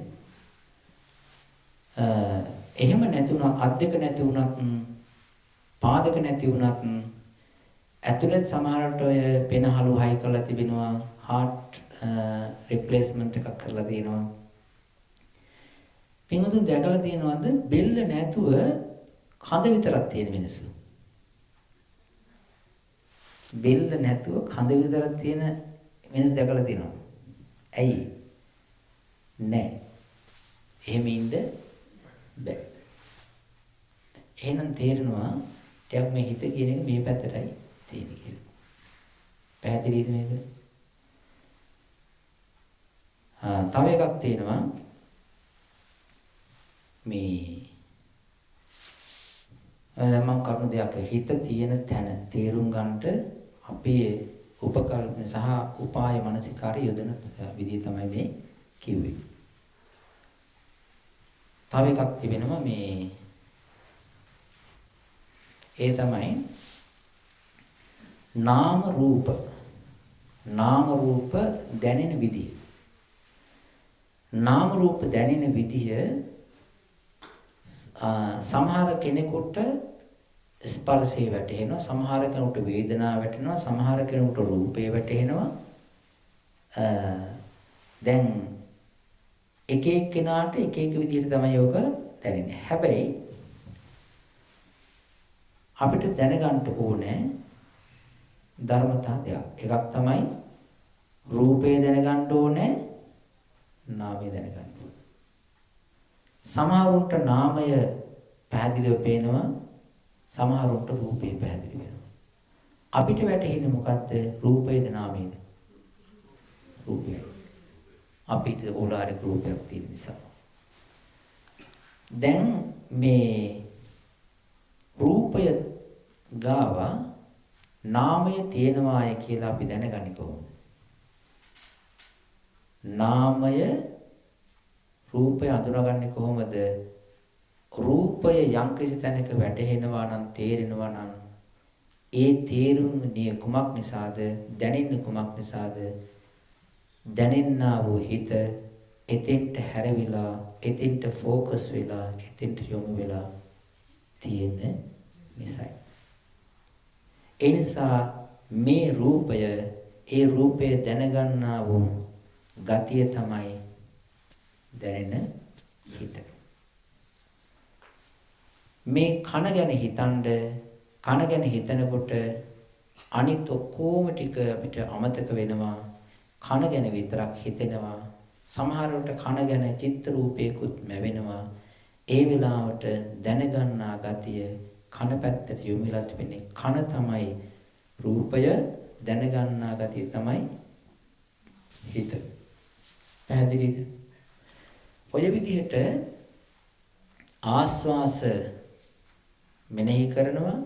ආස්වාසයේ තමයි රූපය, ආස්වාසයේ දැනගන්නා හිත තමයි නාමය. ප්‍රස්වාසයේ තමයි රූපය, ප්‍රස්වාසයේ දැනගන්නා හිත තමයි, දැනගන්න ගතිය තමයි නාමය. තේරුණාද? ඔය විදිහට හැම වෙලාවෙම රූපයයි නාමයයි, රූපයයි නාමයයි, රූපයයි දැනගන්නා ගතියයි, රූපයයි දැනගන්නා ගතියයි, රූපයයි දැනගන්නා ගතියයි. ඔය විදිහට කප්ලට් එකක් හැට හැම වෙලෙම බලන්න, දැනගන්න, හඳුනාගන්න අපේ හිත විදර්ශනාවේදී පුරුදු කරන්න ඕනේ. මේ කතාව පැහැදිලිද? පැහැදිලිද? ප්‍රශ්නයක් තියෙනවා නම් අහන්න, තව එකක් ඉස්සරහට කියන්න දෙන්න. ප්‍රශ්නයක් එහෙම තියෙනවා නම් අඳුරනේ එතකොට අපි සක්මන් භාවනාව කරනකොට කකුලට බර ගතිය දැනෙනවා. ඒක මෙහි කරනකොට ඒකට හිත ගියා කියන එකක් දැනෙනවා. ඒ දෙක විතරමද අපේ විදර්ශනාව වෙන්නේ? ඒ වෙලාවට ඉච්චරයි තේරෙන්නේ. තව ගොඩාක් තිබෙනවා. ඒ වෙලාවට දැනෙන්නේ ඉච්චරයි. ඒ කියන්නේ රූපය තියෙනවා. රූපේ ඒ පඨවි ගතිය තමයි රූපය. පඨවි ගතිය දැනගන්නා හිත තමයි නාමය. රශ්මි ගතියක් දැනෙනවා. ඒ එක්කම රශ්මි ගතිය තමයි රූපය. රශ්මි ගතිය දැනගන්නා ගතිය තමයි නාමය. වායු ගතියක්, චලන ගතියක් දැනෙනවා. ඒක තමයි රූපය. ඒ චලන ගතිය දැනගන්නා ගතිය තමයි නාමය. හරිනේ? ඊළඟට ඔය විදිහට ඉස්සර වෙලා දැනගන්නා ගතියයි රූපයයි දැනගන්න ගතියයි, රූපයයි දැනගන්න ගතියයි, රූපයයි දැනගන්න ගතියයි වෙන වෙනම දැනගන්න ඕනේ. සමහර වෙලාවට තියෙනවා එතන රූපය හොඳයි කියලා දැනගන්නවා. හොඳයි කියලා හිතනකොටම ඒක මොකද්ද? වේදනාව. මේක රළුයි කියලා රූපයක් තිබෙනවා. මේක රළුයි කියලා හිතනකොටම ඒක මොකද්ද? වේදනාවක් තිබෙනවා. මේක හොඳයි කියලා ගන්නකොට වේදනාව. ඊළඟට මේක සැපයි කියලා විඳිනකොට ඒක වේදනාව. හිතත් එක්කම තිබෙනවා ඒ රූපය හොඳක් හෝ වේවා නරකක් හෝ වේවා කියලා ගන්න ගතිය. ඒකට කියනවා වේදනා ධර්මය කියලා. මේක පැහැදිලිද? එතකොට නාම ධර්ම වලට තිබෙනවා එකක් තමයි දැනගන්නා හිත, අනිත් එක තමයි වේදනාව. අනිත් එක තමයි ස්පර්ශය. මේ නාමයේ පැත්තෙන් අර රූපය දැන ගැනීමට යොමු වෙච්ච නාම ධර්ම එකක් නෙවෙයි. මහා නාම ධර්ම සංකලනයක්, නාම ධර්ම මණ්ඩියක්, නාම ධර්ම පොකුරක් තියෙනවා. හැබැයි අපිට එකපාරම ඒ ටික වැටෙන්නේ, දැනෙන්නේ, තේරෙන්නේ නැහැ. ටිකක් වෙලා යනවා. හැබැයි පුරුදු කරන්න අපි හිතමු දැන් එක පැයක් භාවනා කරනකොට, සක්මන් භාවනා කරනකොට අපිට රූප වලින් පේන එක්කෝ ලොකු දෙක තුනක් විතරයි තේරෙන්නේ. එක්කෝ තද ගතිය, ගුරුසු කරකස් රස්නේ එච්චරයි. හැබැයි තව ටිකක් යනකොට ඒකේ නිකන් චලන ගති, යන්තම් සැප ගති, ඕවයිම හිමීට එන්න පටන් ගන්නවා. තේරුණානේ? ওই විදිහටයි නාම රූප ඉස්සර වෙලා එකෙන් පටන් ගන්නවා. එකෙන් දෙකෙන්. ඊට පස්සේ දෙනවා භාවිත බහුලීකృత. ආසේවනය කරනවා, භාවිතා කරනවා, බහුලීකృత කරනවා. ඒක වඩාගෙන යනකොට තමයි ඒකේ තිබෙනා වූ දේවල් හොඳට පොකුරු පිටින්, රංචු පිටින් අපිට පේන්න දැනෙන්න පටන් ගන්නවා. ඒක එනකල්ම අපි භාවනා ඒක පුරුදු කරන්න. දැන් මම මේ පින්වතුන්ට කියලා දෙනවා තව ධර්මතා කීපයක්. ඒ තමයි විදර්ශනා කරනකොට මේ බෝඩ් පේනව නේද? හරි මේක දැන් එකක් ලියනවා. එයාල කියලා දෙනවා මේක තේරෙනවද? මේ බෝඩ් එකේ දාලා තියෙන එක තේරෙනවද? සද්ධාවයි සමාධියයි ප්‍රඥාවයි කියන ධර්මතා තුන උපකාර වෙනවා මොකටද? අනිත්‍යානුපස්සනාව අනිත්‍ය ධර්ම දැකීමට, දුක්ඛ ලක්ෂණය දැකීමට, අනාත්ම ලක්ෂණය දැනීමට. ඒක නිසා ඕක විශේෂයි. සද්ධාව වැඩියෙන් තියෙන එක්කෙනාට වැඩිපුර පේන්නේ මොකද්ද? මොකද්ද? අනිත්‍ය. සමාධිය වැඩියෙන් තියෙන එක්කෙනාට පේන්නේ මොකද්ද? දුක්ඛ ස්වභාවය. අනිත්‍යව පේන්නේ නැහැ කියලා කියන්නේ නැහැ. වැඩිපුර අහුවෙන්නේ දුක. අනිත් එක තමයි ප්‍රඥාව තියෙන එක්කෙනාට වැඩිපුර දැනෙන්න පේන්නේ අනාත්මය. ඒක නිසා මේ ධර්මතා තුන කාට හරි හොඳට අනිත්‍ය පේනවා වගේ ගොඩාක් අනිත්‍යයි කියනවනම් අපි තේරුම් ගන්න ඕනේ මෙයාගේ ඉන්ද්‍රිය වැඩියෙන් වැඩ කරන්නේ මොකද්ද? සද්ධාව වැඩි කියලා. සමහරුන්ට දුක අපෝ හරි දුකයි මේක කියලා එහෙම තේරෙනවා නම් දුක වැටහෙනවා නම් එතකොට අපි තේරුම් ගන්න මෙයාගේ වැඩිපුර සමාධි ගතියක් තියෙනවා. ඊළඟට මේවා සාරයක් නැහැ, හරයක් නැහැ, හරිම හිස් කියලා තේරෙනවා නම් එහෙම කතා කරන්නේ කවුද? ප්‍රඥා ඉන්ද්‍රිය වැඩියෙන් හයියට තියෙන එක. ওই විදිහයි ඔය ධර්ම වැඩ කරන විදිය. හරි. ගුරුවරයෙකුට භාවනාවකදී ගුරුවරයෙකුට ලබා දෙන්න පුළුවන්කම තියෙන්නේ ගෝල බාලයන්ට සහ ශ්‍රාවක සහාය පින්වතුන්ට පහෙන් එකයි. ගුරුවරයෙක් ලබා දෙන්නේ කීයද? පහෙන් එකයි ලබා දෙන්නේ. අනිත් හතර තමා තුලින් හදා ගන්න ඕන. අපිත් එහෙමයි. අපිත් භාවනා කරන්න ගියාට පස්සේ අපි හිතාගෙන හිටියා ගුරුවරයාගෙන් ආරණ්‍යයේම අපි එකට ඉන්න හින්දා පහින් පහම ගන්න. අපි ඔක්කොම ඉතින් එකට පින්ඳ පාත යන්නේ, එකට වළඳන්නේ, එකට වන්දනා කරන්නේ, ඔහොම හිතේ අපේනේ. බැලුවා මේ පහින් පහම දාගන්න. ඉතින් ඒ ස්වාමීන් වහන්සේලා දුන්නේ පහෙන් එකයි. අපි බැලුවා මේ පහෙන් එකක් මන් හින්දා අඩුතරමින් තව එකක්වත් දාගන්න. ඒකෙදී උනේ එලවගත්ත එක. ඕක තමයි ආම්බ අතිරේකයක් හැටියට. දෙවෙනි එක මොකද්ද? එලවගත්ත එක. ඒකින්ද තීරණය කරා හම්බ වෙන්නේ එකයි. ඒක එච්චරයි 4ක් හම්බ වෙන්නේ නැහැ කියලා.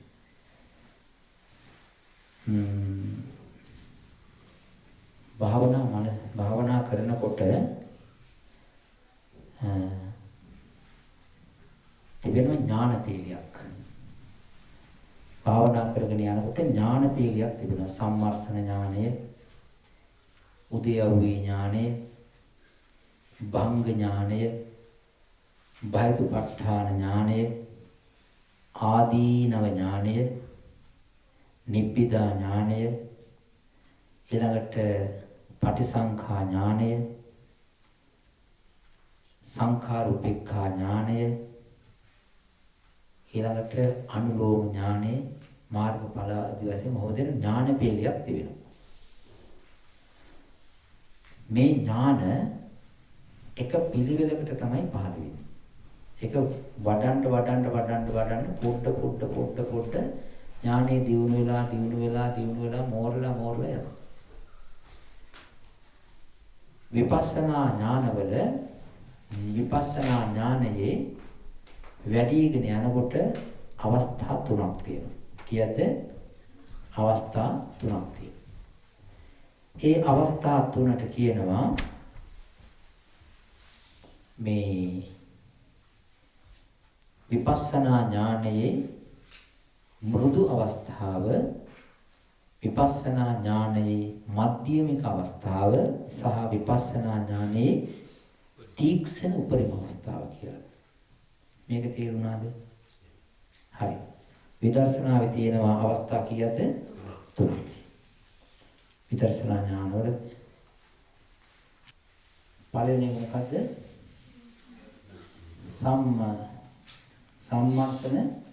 සම්මස්සන ඥානය.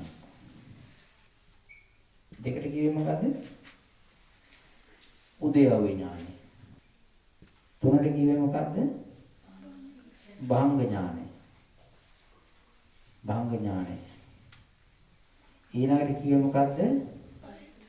බයදුපට්ඨාන ඥානය. ඊළඟට කිව්වේ මොකද්ද? ආදීනව ඥානය. ඊළඟට කිව්වේ මොකද්ද?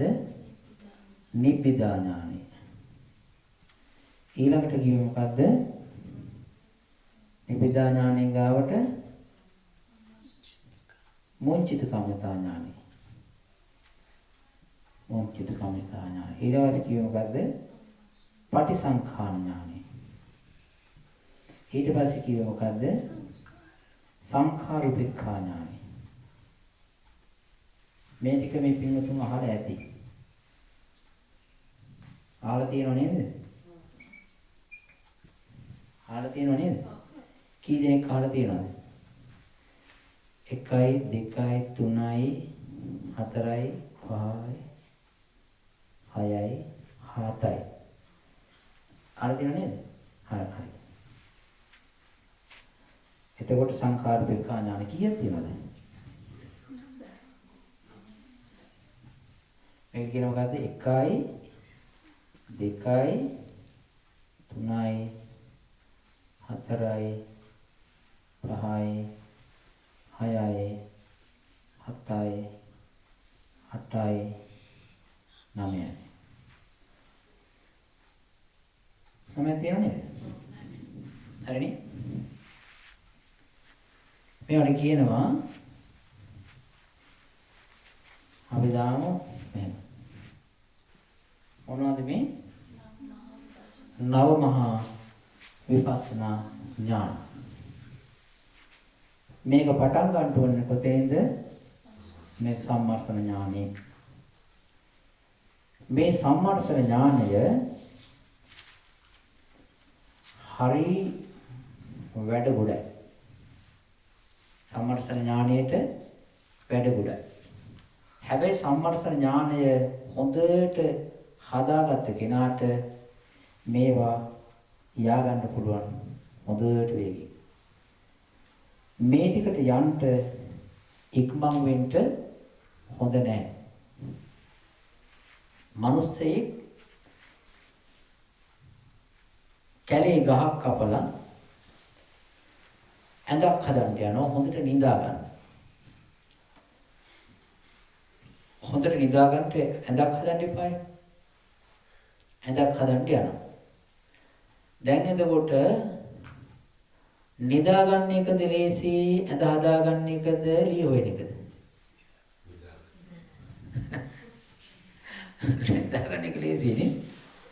ඔය ඉතින් ඒ වැටලා ඉන්නේ නේද? ඒක අමාරු වෙන්නත් පුළුවන්. ඒක අමාරු වෙන්නත් පුළුවන් ඉඳලා ඒක අමාරුම දෙයක් වෙන්නත් පුළුවන් කියලා කියනවා නේ. හරි. බලන්න ගහක් කපාගෙන එක ලේසි ගන්න. කැලේ ගහක් හොයා ගන්න ඕනේ. ගහ කපන්න ඕනේ. හරහා දාන්න ඕනේ. අතු කපන්න ඕනේ. ඒක ඉරන්න ඕනේ. කොටි කරන්න ඕනේ. වැඩ ගොඩයි නේද? එතනින් නවතින්නේ නැහැ. වෙන තැනකට ගෙනියන්න ඕනේ. දැන් ඊට පස්සේ ලී හදාගත්තා. එහෙම නේද? දැන් ඉස්සර වෙලාම ගොඩාක් වැඩ තියෙනවා නේද මේ ලී ටික හොයාගන්න වැඩේට. තේරෙනව නේද? ඊට පස්සේ මොකද කරන්නේ? ඇඳ හදන්න ඕනේ. ඒකේ එක තැනක ඉඳලා හදන්නේ. හැබැයි ලී හොයන, දඬු හොයන ගේන වැඩේ ටිකක් කලවනා වැඩි. මේකේ තියෙනවා මේ විදර්ශනාවේ මෙන්න මේ හරියටියක් වැඩ කටයුතු වැඩි. සම්මර්ෂණ ඥානය, උද්‍යප්පී ඥානෙ දක්වා මේකේ වැඩ ටිකක් වැඩි. අපිට ගොඩාක්ම මෙනෙහි කරන්ට ඇස කන නාසය දිව ශරීරයේ මෙනෙහි කිරීම, අතීත අනාගත වර්තමාන ධර්ම මෙනෙහි කිරීම, ඊළඟට ප්‍රත්‍ය සම්මර්ෂණය කිරීම, ඔය වගේ ගොඩාක් වැඩ තියෙනවා. කොයි හරියද? මේ හරිය. ඒක නිසා මේක විදර්ශනාවක්ද නැති එකක්ද? මේක විදර්ශනාවක්. මේක විදර්ශනාවක් වගේම මේකට කියනවා මොකද්ද? මෘදු විපස්සනාව කියලා. මොකද්ද කියන්නේ? මේකට කියනවා මෘදු විපස්සනාව කියලා. මේකට අවශ්‍යයි යෝනිසෝ මනසිකාරය. සම්මර්ෂණය. ඊළඟට තියෙනවා මෙන්න මේ හරිය. මෙතන තියෙන ඥාන කීයක් තියෙනවද? බයපත්තාන වංග ඥානෙ, බයතුපත්තාන ආදීනව, නිබ්බිදානුපස්සන, මජ්ජිත කම්මිතා, පටිසංඛා, සංඛාර විකම්. මේ ටිකට කියන මොකද්ද? මධ්‍යම විපස්සනාව කියලා. මධ්‍යම විපස්සනාව. හරිද?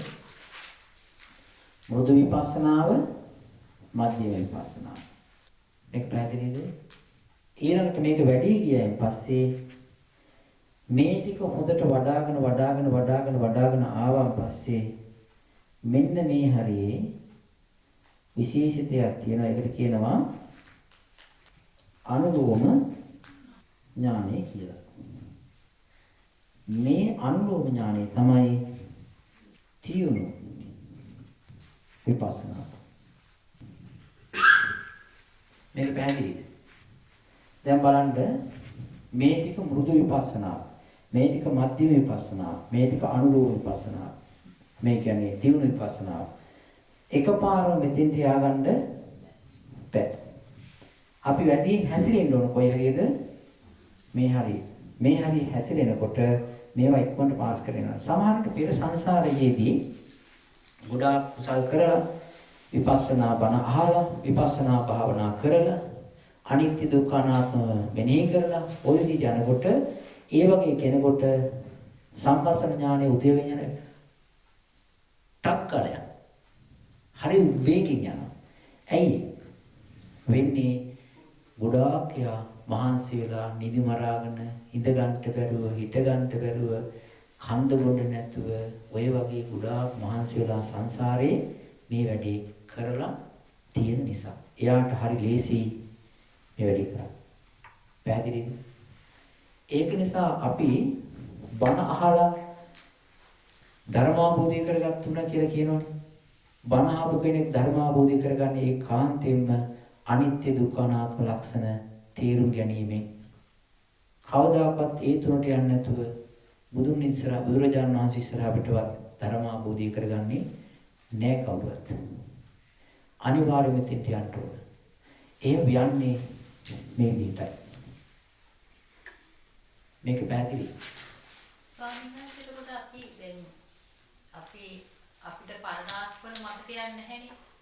එතකොට පරණේව එක්ක කනෙක්ට් වෙන එකම දේ ඕක විතරද? තව තියෙනවා. බණ අහනකොට මේ ටික පරණ මිනිස්සු මතක් වෙනවා. පරණ නෑදෑයෝ හිටපු ගාම දැකපු අය ඒ මතක් වෙනවා. සමහර වෙලාවට ඔය එක එක තැන්වල ඇවිදින්න ගියන් පස්සේ මම මේ පැත්තේ හිටියා වගේ මතකයි. කොහොම ඇති වෙනවා? ඒ තේරුණා නේද? මම මේ පැත්තේ මේ හිටියා වගේ මට මතකයක් තියෙනවා. සමහර වෙලාවට මිනිස්සු යනකොට අර මොනසියවත් දැකලා තියෙනකො හැරි. ඔහොම හැංගීමක් එනවා නේද? ආන්නේ වගේ. මිනිස්සු වශයෙන් ඊළඟට ස්ථාන වශයෙන් ඊළඟට පුරුදු බලපාන. එහෙම තියෙනවා. බණ අහනකොට බුද්ධ ධම්ම සංඝයාන වචන තුන අනාගතයේදී ලෝකේ නැති වෙනවා.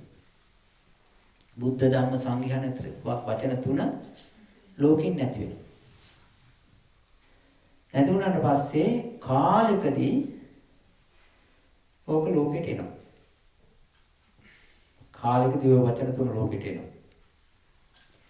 ওই වචන තුන අලුතෙන් ආය ලෝකෙට එනකොට ඉස්සෙල්ලාම බුද්ධ කියන වචනේ ඇහිච්ච එක්කිනාට කඳුළු යනවා. ඉස්සෙල්ලාම බුද්ධ කියන වචනේ ඇහෙනවනේ මිනිස්සුන්ට.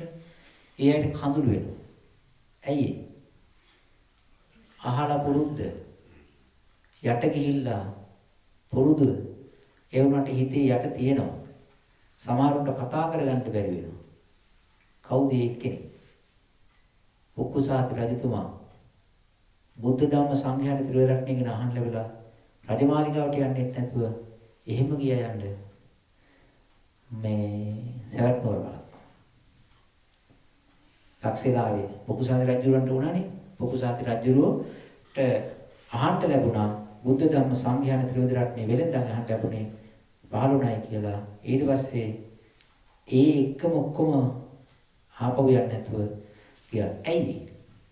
පුක්කුසාති රජතුමා කාශ්‍යප බුදුරජාණන් වහන්සේ කාලේ අර කන්දක් උඩ මහානකම් කරපු ස්වාමීන් වහන්සේලාගෙන් එක්කෙනෙක්. අහනකොට අමුතුයි. අහනකොට අමුතුයි. සමහර වෙලාවට බටේරිය යනකොට යනකොට මිනිස්සු අපිට ඇවිල්ලා හරි අමුතු විදිහට කතා කරලා යනවා. හරිම කුළුපගයි අයියා මලු වගේ හරිම ළඟට ඇවිල්ලා කතා සුදු. ඇයි? මොකක් හරි පරණ සම්බන්ධතාවය. මට ওই ප්ලේන් වල එහෙම යනකොට මේ දාන එහෙම තියලා තියෙනවා. ඒගොල්ලන්ගේ දානයක මට දීලා තියෙනවා. ඒ සුදු මිනිස්සු. එහෙම අවස්ථා තියෙනවා. ඒ විදිහට එන්නේ. ඒක නිසා මේ දැන් අහන මේ බණපදය මේ අහන බණපදය මේ පින්වත් හැමදිනාටම ළඟදුර වශයෙන් සංසාර දුකින් මිදලා යන්න ඒකාන්තයෙන්ම හේතු වෙනවාමයි. ඒක තමයි වටින. ඒක නිසා මේක වටින දෙයක්. මේක පැහැදිලිද? මේක කියන්න කොහොම බලන්න. සියලු දෙනා මේ කහණි කියන්න බලන්න.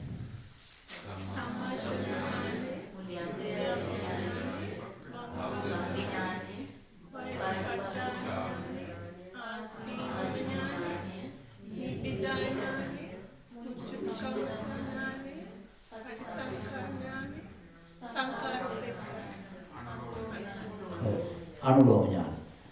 සම්මර්ෂණ සම්මසන ඥානය, උදයාවුපේ ඥානය, භංග ඥානය, සමහරට කියන භංගානුපස්සන කියන භංග ඥානය, බයිතුපත්ඨාන ඥානය, ආදීනව ඥානය, නිබ්බිදා ඥානය, මොඤ්ඤිත කම්මිතා ඥානය, පටිසංඛාන ඥානය, සංඛාරුපේක්ඛා ඥානය, අනුලෝම ඥානය. මේ ටික මේ නමේද කියනවා මොකද්ද? නවමහා විපස්සනා කියලා. ඊළඟට මෙන්න මේ ඥානයත් ආපු නිසා කියන එකට දස මහා විපස්සනා ඥානය. තේරුණාද? ඉතින් මේවා කතා කරලා තියෙන්න ඕනේ. මේවා කතා කරලා තියෙන්න ඕනේ. මම මේ වෙන වැඩකටයි මේක කියලා දුන්නේ. මේක සෙල්ෆෝන් වලින් ෆොටෝ ගහගන්න පැන්සල් පොළ තියන ගියා ගන්න හොඳයි. මම මේ කිව්වේ දැන් තේරුණා නේද? මෘදු විපස්සනාව, මධ්‍යම විපස්සනාව, තීක්ෂණ විපස්සනාව කියලා. හරි. මෙන්න මේ විපස්සනා ඥාන දෙක ගොඩාක් වැඩෙන්න ඕන. අපි මේ පිටුතුන් මතකයි දැන් අපි සත්‍යයනා කරනවානේ. අතීත භවයේ පහළ වුණා වූ නාම රූපය අතීත භවයේදීම විනාශයටපත් උනේය. කිසිදු නාම රූපයක් වර්තමාන භවයට නොආයේය. එබැවින් නාම රූපය අනිත්‍යයෝය. අනිත්‍ය වූ නාම රූපය දුක්ඛයෝය. කිසිදු හරයක් නැති බැවින් අනාත්මයෝය කියලා. මම ඔය පුරුදු කරා. ඔය විදිහට 11 ආකාරයකට වඩාගෙන යනවා නේද? එහෙම නේද? ආන්න ඒක අයිති වෙන්නේ සම්මර්ෂණ ගණිත. ඒක අයිති වෙන්නේ මොකටද? සම්මර්ෂණය. ඔය සම්මර්ෂණය ගොඩාක් කරන්න ඕනේ. හොඳට පදම් වුණා, හොඳට වැඩුණා. දියුණු වුණාන් පස්සේ මේවා ටටට ගන්නවා. ඒක නිසා මේ සම්මර්ෂණයේ වැඩ ගොඩයි. මේක ගොඩාක් වඩන්න මේකට එනවා එන්න පුළුවන්. දැන් කෙනෙක් භාවනා කරනවා. හොඳට දැන් භාවනා කරනවා. ඒ භාවනා කිරිල්ල මේ හැම කෙනාටම මේක තේරෙන්නම කියන්නේ අපි සර්වඥාණන් ප්‍රශ්නයක් ඇහුවා විපස්සනාව පිළිබඳව. ඒ විපස්සනාවේ කුමක්ද කියලා පැහැදිලි කිරීම තමයි මම මේ කරන්නේ. ඉස්සෙල්ලා ආපු වෙලාව මම කිව්වා එක්කෙනෙකුට කියලාට වඩා පොදුයි කිව්වන් පස්සේ ඒකේ බෙනිෆිට් එක හරි වැඩි. දැන් මේ භාවනා කරනවා. භාවනා කරනකොට මෙන්න මෙහෙම මෙනෙහි කරනවා. මොකද්ද මෙනෙහි කරන්නේ? කැඩෙන නිසා අනිත්‍යයි. ඊට පස්සේ හිතනවා මොකද්ද? බෙදෙන නිසා අනිත්‍යයි. ආවිතනවා පල්තු වෙන නිසා අනිත්‍යයි කියලා. දැන් අර 40ක් කිව්වා නේද? අර 40ක් කිව්වා නේද? අපි අනේ 40ක් නෙවෙයි. 10යි 10යි. ඔය අනිත්‍යානුපස්සනාවේ කීයද? 10යි. දුක්ඛානුපස්සනාවේ 10ක් කිව්වා. ඔය විදිහට දැන් මෙයා හිතා යනවා. මොකක් ගැනද හිතන්නේ? පංචස්කන්ධය. පංචස්කන්ධය ගැන දැන් මෙයා මේ කරුණු කාරණා දද මෙනෙහි කරනවා. කාරණා ගලප ඇක්සිඩන්ට් වෙන නිසා දුකයි. නේද? ලෙඩ වෙන නිසා දුකයි. දැන් මේ විදිහට එක අර පංචස්කන්ධය ගැන කරුණු කාරණා දද බලනවා. ඕක විදර්ශනාව. ඔකට කියනවා මොකද්ද? විදර්ශනාව. පංචස් දැන් මේකට අවු වෙන මොකද්ද? පංචස්කන්ධය. මේක පැහැදිලි. පංචස්කන්ධය කැඩෙන නිසා දුකයි, ලෙඩ වෙන නිසා දුකයි, පළුදු වෙන නිසා අනිත්‍යයි, බෙදෙන නිසා අනිත්‍යයි, කැඩෙන නිසා අනිත්‍යයි. ඊළඟට ඉතින් ඔය වෙච්ච දේවල් ගැන ඔය හිතා ඉන්නවා. මෙහෙම මේ හිතනවාට කියනවා මොකද්ද? මානසිකාර කරනවා කියලා. මොකද්ද වචනේ? මානසිකාර කරනවා, මෙනෙහි කරනවා. මේ හොඳට මෙනෙහි කරනවා. ඒකට කියනවා කරුණාකාරණා කරුණාකාරණා යොදේදා බලනවාට. එකක් තියෙනවා මෙහෙම. එකක් වචනයක් තියෙනවා. මේක කියනවා යෝනිසෝ මනසිකාරය. අනිත් එකට කියනවා මේකට කියනවා උපාය මනසිකාරය කියලා. මොකද්ද කියන්නේ? උපාය යෝනිසෝ මනසිකාරය කියන්නේ උපාය මනසිකාරය කියලා කියන්නේ කරුණු දාලා බලන.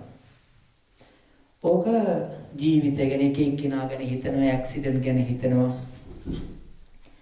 එතකොට කෙනෙකුට තේරෙනවා නිකන් වැටහෙනවා දැන් මගේ හිත හතේ කොට දුවනවානේ. ඇක්සිඩන්ට් ගැන හිතනවා. ජලාශ ගැන හිතෙනවා, ගිලී ගිය අය ගැන හිතෙනවා, මැරෙන ගැන හිතෙනවා. මගේ හිත සමාධියක්ද කියලා ප්‍රශ්නයක් හිතුණා නේද? එහෙම හිතෙනවනේ. එහෙම වුණාට අපිට හිතෙනවා එක තැනක හිත නැහැ. ගංගාවල් ගැන හිතනවා, මිනිස්සු වතුර ගිල්ල මැරිච්ච අය හිතනවා, සොහොන් ගැන හිතනවා. ඊළඟට බස් එකකින් වැටිච්ච අය ගැන හිතනවා, ස්පිතාල ගැන හිතනවා. බලාගෙන යනකොට මේ මගේ හිත සමාධි කියලා කිව්වට එහෙම නෑනේ, හැමතැනම දුවනවා කියලාම අදහසක් එනවා. එහෙම වුණාට හතේ කොන දිව්වට දුවනව නෙවෙයි. මානසිකාරයෙන් යා විතර්කයෙන් ඒ තැන් වලට ගෙනියන ඕනෙකම. විතර්කයෙන් සෝම් වලට, මල ගෙවල් වලට, ස්පිතාල වලට, ගංගා වලට, ඇක්සිඩන්ට් පොළවල් වලට ගෙනියනවා. ගෙනියලා ඕනකමෙන් යවලා ඒවා හොඳට වටපිටාවේ ගමන් කරවලා හිතවලා මෙනෙහි කරනවා. හැම ඇඟක් තිබිච්ච තැනකටම යනවා. පාලරයකට, මැරිච්ච තැනකට, යුද හමුදාරෝවලට, කොහොම තැන්වලට යනවා. ගිහිල්ලා බලන්නේ හැම එකක්ම මොනවාද? පංචස්කන්ධ බලන්නේ. එතකොට ඒව බලනකොට කැඩිලා, බිඳිලා, තුවාල වෙලා, පළුදු වෙලා, බැන්ඩේජ් ගහලා, කෑග ගහ දුක් වෙවි ඉන්න ඒවා අහු වෙනවා. එහෙම මෙනෙහි කරනකොට ඒ මෙනෙහි කරන සෑම කෑල්ලක්ම මෙයාගේ ජීවිතයට වදිනවා. මේකටත් ඒක වෙනවා. මේකටත් ඒක වෙනවා. අත කැල්ල තියෙනවා. මේකටත් වෙනවා. කකුල කැල්ල තියෙනවා. මේකටත් වෙනවා. ඇක්සිඩන්ට් වෙලා තියෙනවා. මේකටත් වෙනවා. මෙහෙම මෙනෙහි කරන්න කාමච්ඡන්දය නැහැ. තරහව ව්‍යාපාදේ නැහැ. මාන්නය නැහැ. ඉරිසියාව නැහැ. ඒව නිකන් අවුව වැටිච්ච හිම වගේ. නිකම්ම දියාරි වෙලා යනවා. එතකොට මේකට කියනවා කාමච්ඡන්දේ නැති, ව්‍යාපාදේ තීන මිදේ නැති, හරි පිරිසිදු යෝනිසෝ මනසිකාර පැවැත්මක් කරන්නේ මෙයා. මෙන්න මේකට කියනවා මොකද්ද? සම්මර්ෂණය කරනවා කියලා. මේකට කියනවා සම්මර්ෂණය කරනවා කියලා. යෝනිසෝ මනසිකාරය කරන සම්මර්ෂණය. වලින් විපස්සනා කියලා. දර්ශනා කරනවා. කිසිම දෙයක් අපතියක් නැහැ. අනිත් එක තමයි උපාය මනසිකාරය. ඇයි යෝනිසෝ මනසිකාරයට උපාය මනසිකාරය කියලා කිව්වේ? මෙයා තමන්ගේ තිබෙනා වූ පංචස්කන්ධ සෙට් එක පිළිබඳව අවබෝධය ගන්නේ මෙහි ඇවිදලා. ඔය තැන් වල හිත යවලා. ගිහිල්ලා ඒකේ තියෙන ටික ඔක්කොම දැනුම හදාගෙන මෙතෙන් දෙනවා. අරවත් එපා වෙනවා. මේකත් එපා. බයක් දැනෙනවා. ආන්න ඒ ටික ගේන්න තමයි මෙයා මේ උපාය මානසිකාරය කරන්නේ. මේක පුදුම විදිහේ භාවනාවක්, වටිනා භාවනාවක්. මෙනෙහි කරන්න මේ පුදුම ශාන්තියක් තියෙනවා. ඔක 40කට කරන්න පුළුවන්. දැන් තේරුණාද 40 ආකාර විදර්ශනා යනතාවනේ? වාඩි වෙලා එකක් ගන්නවා, එකක් අරගෙන හොඳ ට්‍රැවලින් එකක් දෙනවා. ඔය අර වත්තල පැත්තේ රාගම තියෙනවනේ. ඉස්පිතාලේ. අනාවක හමුදා නේද? අනේ හොස්පිටල් ඒක නෙවෙයි හමුදා වලක් තියෙනවා. නෑ රාගම තියෙන්නේ හමුදා වල. පොණෝපාවතෝ රාග. ඔව් ඒකට සමහර අයට යන්න දෙන්නේ නෑ. මම හිතන්නේ ඒකේ නීති රීතිත් වැඩි. එහෙම ආවට ගියාට යන්න දෙන්නේ නැහැ. විශේෂ අවසරයක් ඇතුව තමයි ඒකට යන්න දෙන්නේ. හේතුව ඒකේ ඇස්සේ තියෙන මේ ඒව ෆොටෝ ගන්න දෙන්නේ නැහැ. එහෙම තියෙනවා. දැන් තේරෙනවනේ පංචස්කන්ධයකට වෙලා තියෙන දේවල්. මේ විපස්සනා ඔය වගේ ගිහිල්ලා බලන ඒවා මොකද්ද? ඒකට කියනවා මොකද්ද? උපාය මනසිකාරයේ හේවත් යෝනිසෝ මනසිකාරය කියලා කියනවා. ඒක තමයි සම්මර්ෂණය කියලා කියන්නේ. සම්මර්ෂණය. ඒක හැබැයි ඒකෙන් ගත්ත මටත් වෙන්නේ ඕක තමයි කියලා මම ඒ දැනුම ගේනවා මොකටද? මෙතෙන්. හැබැයි පුරුදු වෙගෙන යනකොට ඒ හිතනකොටම වෙනවා මේකටත් ඕක තමයි කියලා ටක් ගාලා එනවා. ඔන්න ඒ විදිහට මෙනෙහි කරලා අතීතයේ හිටපු අය, අනාගතයේ හිටපු අය, වර්තමානයේ හිටපු අය, අතීතයේ හිටපු අය ඔය මාන්නේ උපදවාගෙන උඩඟු වෙලා රාජකම්, සිටුවරුකම්, මුදල් එහෙම මාලික හදාගෙන හිටපු අය ඉන්නවා නේද? එහෙම හිටපු අය මැරිලා ගිය විදි එනවනේ. සමහර සල්ලිකාරයෙක් ඉන්නවා ලංකාවේ. එයාට ඉස්සර මහා බැංකුව තිබිච්ච කෙනෙක්. ඒ වගේම මහා විශාල විදිහට හිටියේ. දැන් මම හිතන්නේ මේක පැත්තක තියෙන සල්ලිත් නැහැ, පොඩ නැගිලිත් නැහැ, ඔක්කොමත් නැති වෙලා මම හිතන්නේ උසාවියේ එක නඩුත් තියෙනවා. දැන් යන්නත් බෑ, වයසත් ගිහිල්ලා ඊට පස්සේ මේ මම හිතන්නේ රටින් පිට යන්නත් බෑ තහනම්. එක දිස්ත්‍රික්කයක් තියෙන, ඒ දිස්ත්‍රික්කයෙන් එළියට යන්න බෑ තහනම්. බල ප්‍රදේශයක් තියෙනවා. පොලිස් බල ප්‍රදේශයෙන් එළියට යන්න බෑ. යනවනම් පොලිසියට දැනුම් දෙන්න ඕන. දැන් බලන්න මේ වැටෙන වැටිල්ල කොච්චර දුකක්ද? කොච්චර පීඩාවක්ද? රජවරු සිටුවරු වගේ හිටියේ දැන්. ආන්න ඒ වගේ දේවල් පංචස්කන්ධයට මෙනෙහි කරලා මෙනෙහි කරනවා. මේක තේරුණාද? එතකොට අනිත්‍යතෝ පස්සන්තෝ කියවනේ අනිත්‍ය වශයෙන් බලන්නා වූ කෙනාට අනුලෝමික ශාන්තිය එනවායි කියලා. අනිත්‍ය වශයෙන් බලන්නේ කොයි හරි ඉඳලාද? මෙන්න මේ හරි ඉඳලා.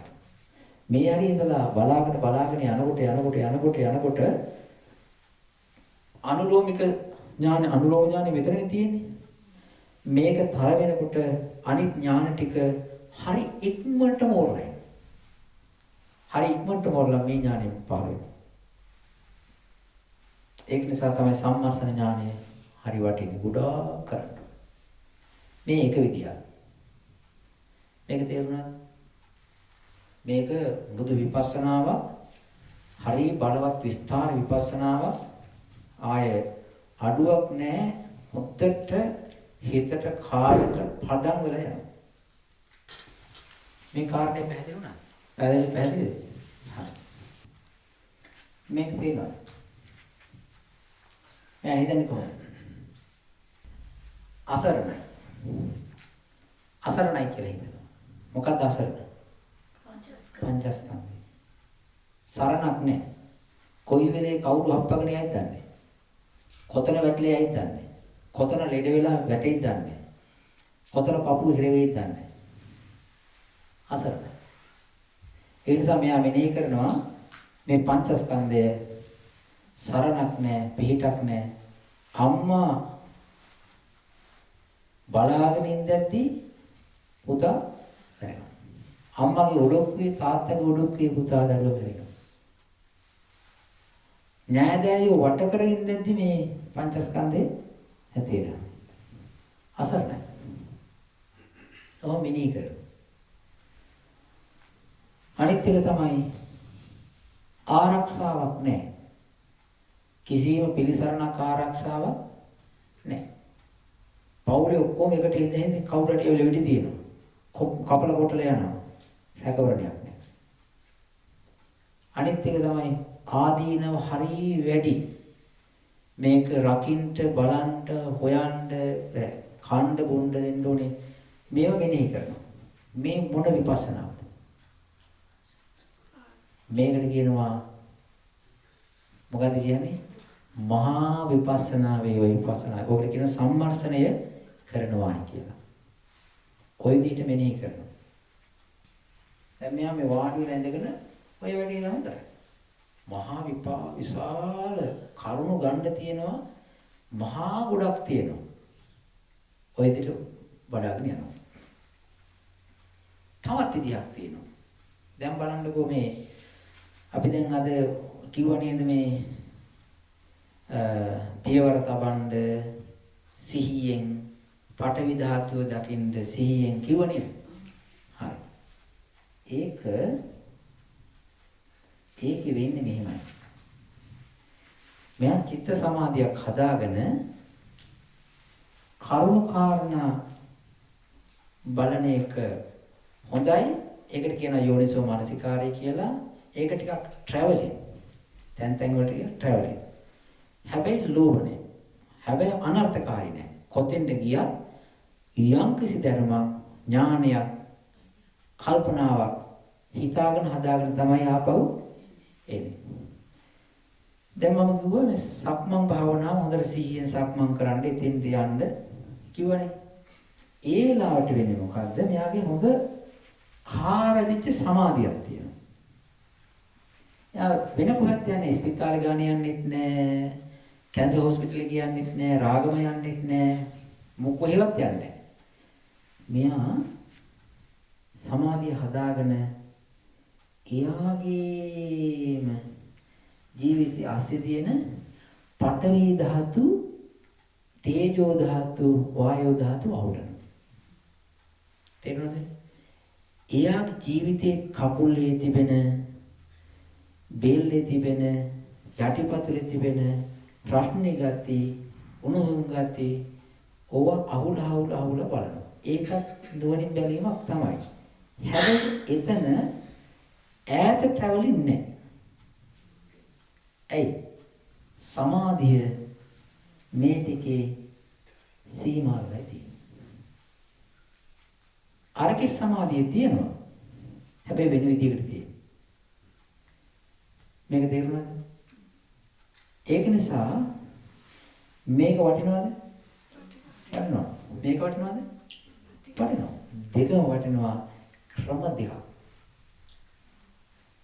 ස්වාමීන් වහන්සේ ඒකට අපි දැන් භාවනා කරනකොට අපිට මොකක් හරි දෙයක් මතක් වුණොත් ඒ වෙන හරි විදිහට මෙනෙහි කළොත් හරි. හරි. හරි විදිහට හරි. ඒ කියන්නේ අපේ ජීවිතයට සම්බන්ධ දෙයක් නේ මතක් වෙන්නේ සමහර වෙලාවට. ජීවිතයට සම්බන්ධ දෙයක් මොකක් හරි.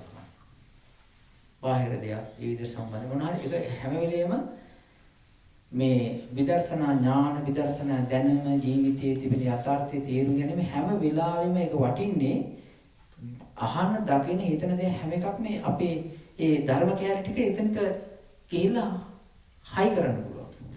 අනිත් එක මොකක් හරි දෙයක් ජීවිතේට එනවනම් අපේ ධර්ම දැනුම් ගොඩටම තමයි ඒක වැටෙන්නේ. එහෙමයි තියෙන්නේ.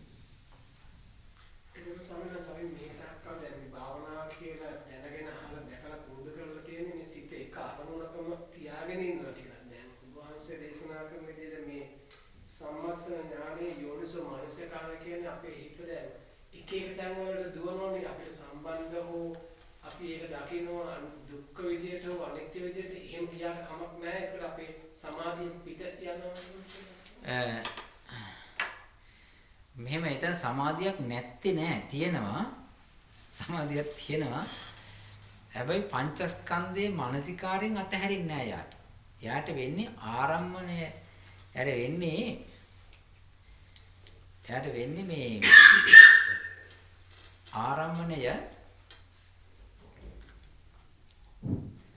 ආරම්මණය පොඩ්ඩක් අපි හිතමු තියෙන තැනට වෙනස් වෙලා ගියාට ස්ථාන වශයෙන් හැබැයි බලන බැලිල්ල එක විදියටයි බලන්නේ. යා කාමච්ඡන්දෙන් ඇලීමක්, ගැටීමක්, ද්වේෂයෙන් ඉවුවනේ. හැම වෙලාවෙම විපස්සනා ඇහින් තමයි මොන ස්පිරිතාලට ගියත් මොන ගෙදරට ගියත් මොන මල දොරට ගියත් ගිහලා බලන්නේ අර විපස්සනා ඇහින් තමයි බලන්නේ. ඒකින්ද ඒ පාඩු නැහැ. ඒක අවශ්‍ය වෙන්නේ අර ගුරුවරයෙක්ගේ මඟ පෙන්වීම අවශ්‍ය වෙන්නේ අන්න එතෙන් තමයි. ඕනේ. දැන් සාමාන්‍ය විදිහට භාවනා කරන්න ගත්තොත් කෙනෙක් ඒ නීවරණ වලම ගැවටෙන්න පුළුවන්. උදාහරණයක් ගත්තොත් දැන් මම භාවනා කරන ගෙදර ගැන මතක් වෙනවා ඒ මේ වෙන. දැන් එහෙම කරන්නේ නැතුව දැන් ඔය දුක්ඛ විදියට අනිත්‍ය විදියට දකිනවා කියලා කියන්නේ නීවරණ වලින් තොර වෙලා මේ යෝනිසෝ මනසිකාරය කරන විදිහට යෝනිසෝ මනසිකාරය සම්මර්ධනය කරන්න ඕනේ. සමහර අයගේ හිත මෙන්න මේ වගේ තත්යකට ගන්න අමාරුයි. මේ වගේ එක තැනක කොටු කරගන්න අමාරුයි. හරි අමාරුයි. ඒ වගේ අයට කරන්න තියෙන්නේ මොකද්ද? මෙන්න මේක දාන්න. මේක දාලා හැබැයි ටික දුරක් යනකොට අර යන්නේක කොහේ ගියා මේකටත් මෙන්න මෙච්චරයි කියලා එයා මෙතෙන්ට එනවා. එන්නේ නිකන් නෙවෙයි ගිය හැමතැනින්ම විදර්ශනා ඥාන දැක්ම හදාගෙන ඉන්නේ. ඒක නිසා දැන් තියෙනව නේද මේ ක්‍රම දෙකක්? පැහැදිලිද?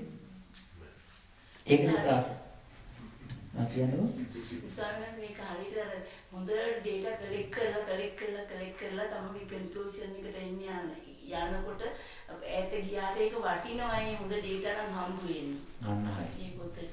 නැත්නම් තව එකක් යනකොට ඉතන දැන් නම් මේ දැකපු එකම තමයි ඉතනක් තියෙන්නේ. තව යන්න ඕනේ නැහැ.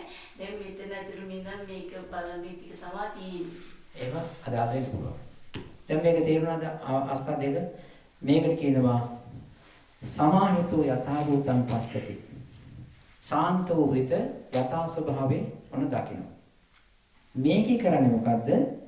අසමාහිත වුණත් සමාහිත කර යථා භූතේ දැක යනවා.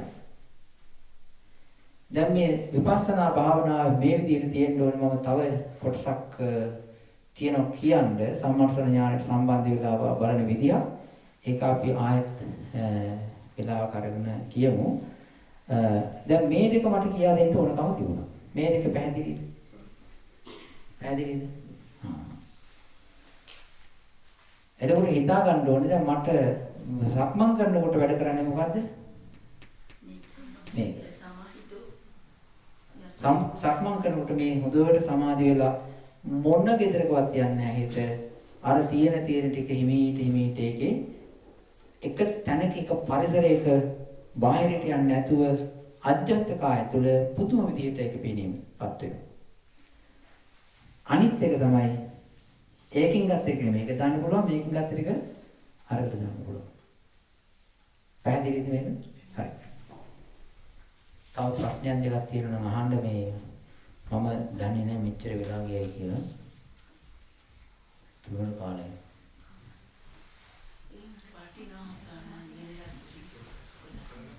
ඈ?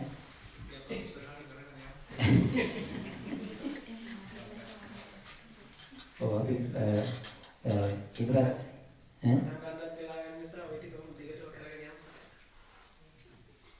ඔව්. වහන්සේ දැන් ගියයි පස්සේ අහගන්න විදිහකුත් නැහැ නේද? එහෙමකුත් තියෙනවා නේ. ආන්තරණි අපි එහෙම මෙහෙන් දැනගෙන වචන වලින් දන්නවා අර ඔය විදිහට ලස්සනට පෙළ ගස්සලා එහෙම දැනගෙන තියෙනවා. මේ ඒක මාර වෙලී තියෙන්නේ යම් කිසි අපි සූත්‍රයක් ඇහුවට ඒක සූත්‍රය අපිට උනත් සූත්‍රයක් හොඳට තේරෙන්නේ භාවනාවක් කරලා අනුකටයි.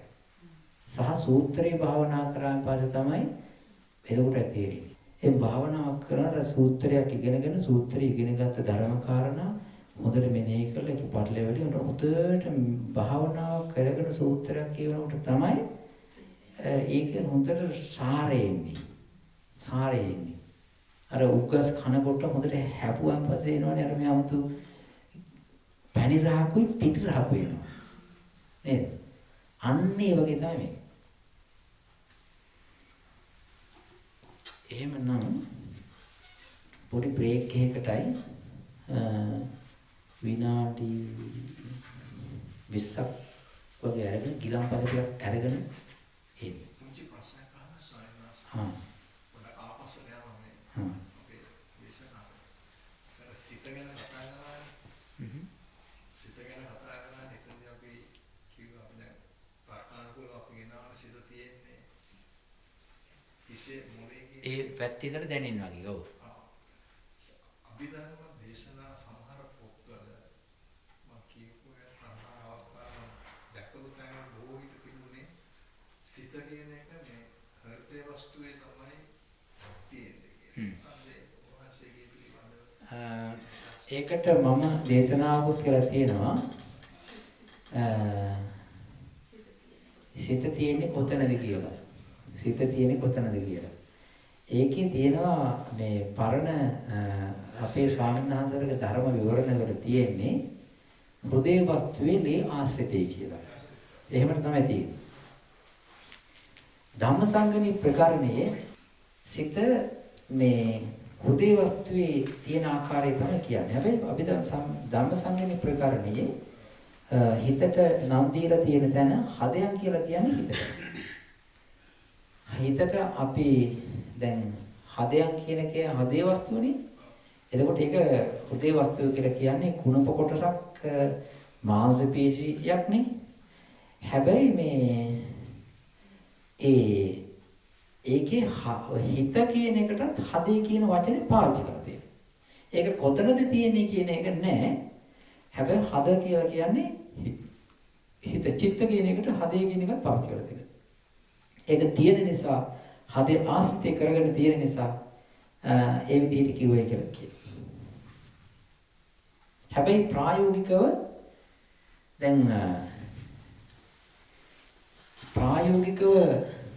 දැන් මම අද කිව්වේ මොකක් සම්බන්ධයෙන්ද? ප්‍රායෝගික කැලල මම කිව්වේ. කියන්නේ ප්‍රායෝගිකව අපිට දැනෙන විදිහයි ඔය කිව්වේ. බුදුරජාණන් වහන්සේ දැන් අර සූත්‍රයක දේශනා කරලා තියෙනවානේ. ඒක නිසා හෘදේ වස්තුවේ දැන් අපි චිත්ත සමාධියක් හදාගෙන අර මේ ඔය අභිඥාවෙන් පරිචිත්ත විඥානඥානය පාවිච්චි කරලා කෙනෙකුගේ හිත බලන්න යන අවස්ථාවේදී බලන්න කියලා කියන්නේ ඉස්සරලාම මේ මොලේ නෙවෙයි හાર્ට් එක.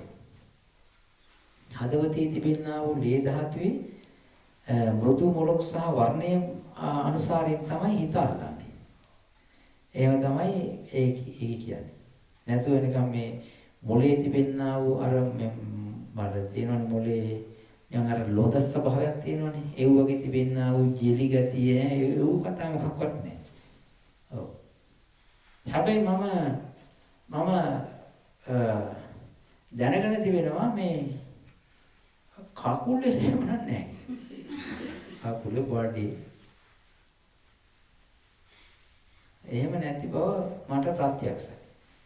අර හිත කියන එක ඔය මේ සමහරුන්ට කාරණා තියෙනවා මොලේ තියෙනවා කියලා කියන්නේ. එහෙම නැතුව මේ හැබැයි මේ ඉස්සර කාලේ පිළිගත් දේවල් පස්සේ කාලේ ඔය විද්‍යාඥයෝ උනත් වෙනස් කරලා තියෙනවා අදහස්. හැබැයි මේ අනික මිනිස්සුන්ට සිතිවිල්ල තරහක් ආවොත් මූණත් රතු වෙලා කේන්තියින් බ්ලඩ් වල කම්පිනි ඒක වෙනස් වෙනවා. ඒ දෙකම වෙනස් වෙනවා. තියෙනවා. එහෙමත් තියෙනවා. ඒක සමහර තව පොඩි ගැටලුවක් තියෙනවා. ඒ සමහරවිට දැන් තව අපි අහලා තියෙනවා මේ පංචස්කන්ධෙහි සිත් ඇති වෙන්න පුළුවන් තැන් 6 තියෙනවා කියලා. ඒ කියන්නේ ඇස කන නාසය දිව ශරීරයේ මනසේ සිත් ඇති වෙන්න පුළුවන් කියලා කියනවා. ඔව්.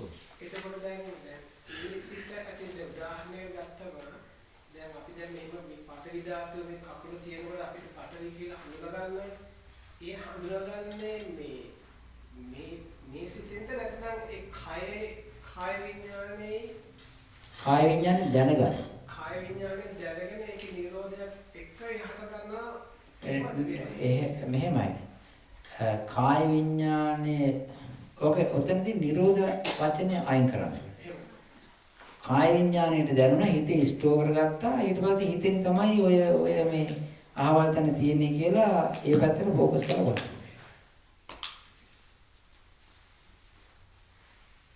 කාය විඥානේ කියන්නේ සිතක් නෙමෙයි කියලා. හිතක් තමයි. කාය විඥානය කියලා කියන්නේ කෙලින්ම විඥානය කියලා කියන්නේ දැනගන්න ගැතියි. ඉතින් කයේ තියෙන ස්පර්ශය දැන ගැනීමම ඒ විඥානය තමයි හිත තමයි. තවත් එකක් මට කියා ගන්න ඕනකම තිබුණා. මම ඒක ස්කිප් කරා විශේෂයෙන්ම මට මෙන්න මේක මේ පිටුතුන්ට කියලා දෙන්න ඕනකම තිබුණා.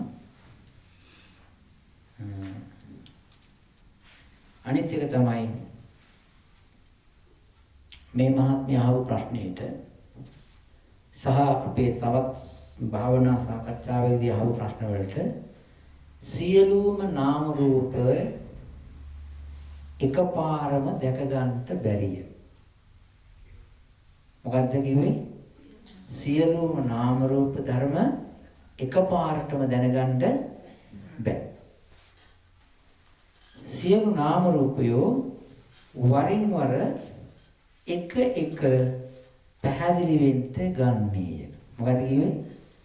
සියලු නාම රූප වරින් වර එක එක පැහැදිලි වන්ට ගන්න. ඒ කියන්නේ නාම රූපය පැහැදිලි වෙලා ඉන්නේ කොහොමද? එකින් එකින් එහෙම තමයි. අපිට ඕන විදිහට නෑ. අනිත් එක තමයි එහෙම වැටෙන්නේ නැහැ කියලා ඉක්මන් නොවිය යුතුය. මොකද කිව්වේ? එහෙම වැටෙන්නේ නැහැ කියලා ඉක්මන් වෙන්න හොඳ නැහැ. භාවනාව තියෙන ස්වභාවයට අපි යන්න ඕන. අපිට ඕන විදිහට භාවනාව වෙන්නේ නැහැ. අපේ ස්වාමීන් වහන්සේ නමක් හිටියා. ඒ සන්නාසේ ඉංග්‍රීසි. ඒ සන්නාසේ ඉංග්‍රීසි කතා කරන. ඒ අඳුර මේ පොතක් අරගෙන ඉංග්‍රීසි වචන ලියනවා. අපිට කියලා කියනවා. මේ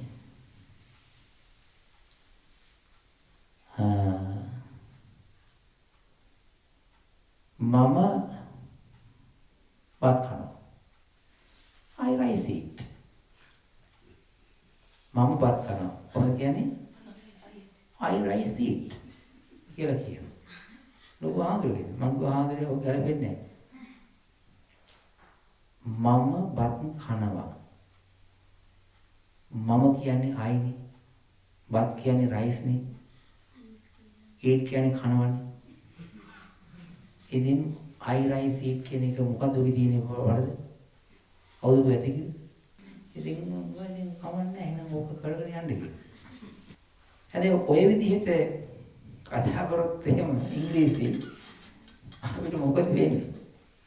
අපි ඒකින්ද අපේ හැටියට ඉංග්‍රීසි හදන්න බෑනේ. බෑනේ. අපි ඉංග්‍රීසි හැටියට බැරි ගාතේ හරි එතෙන් දෙන්න ඕනේ. එහෙම නේද මං කියන එක හරියද? ඔය වගේ තමයි භාවනාව.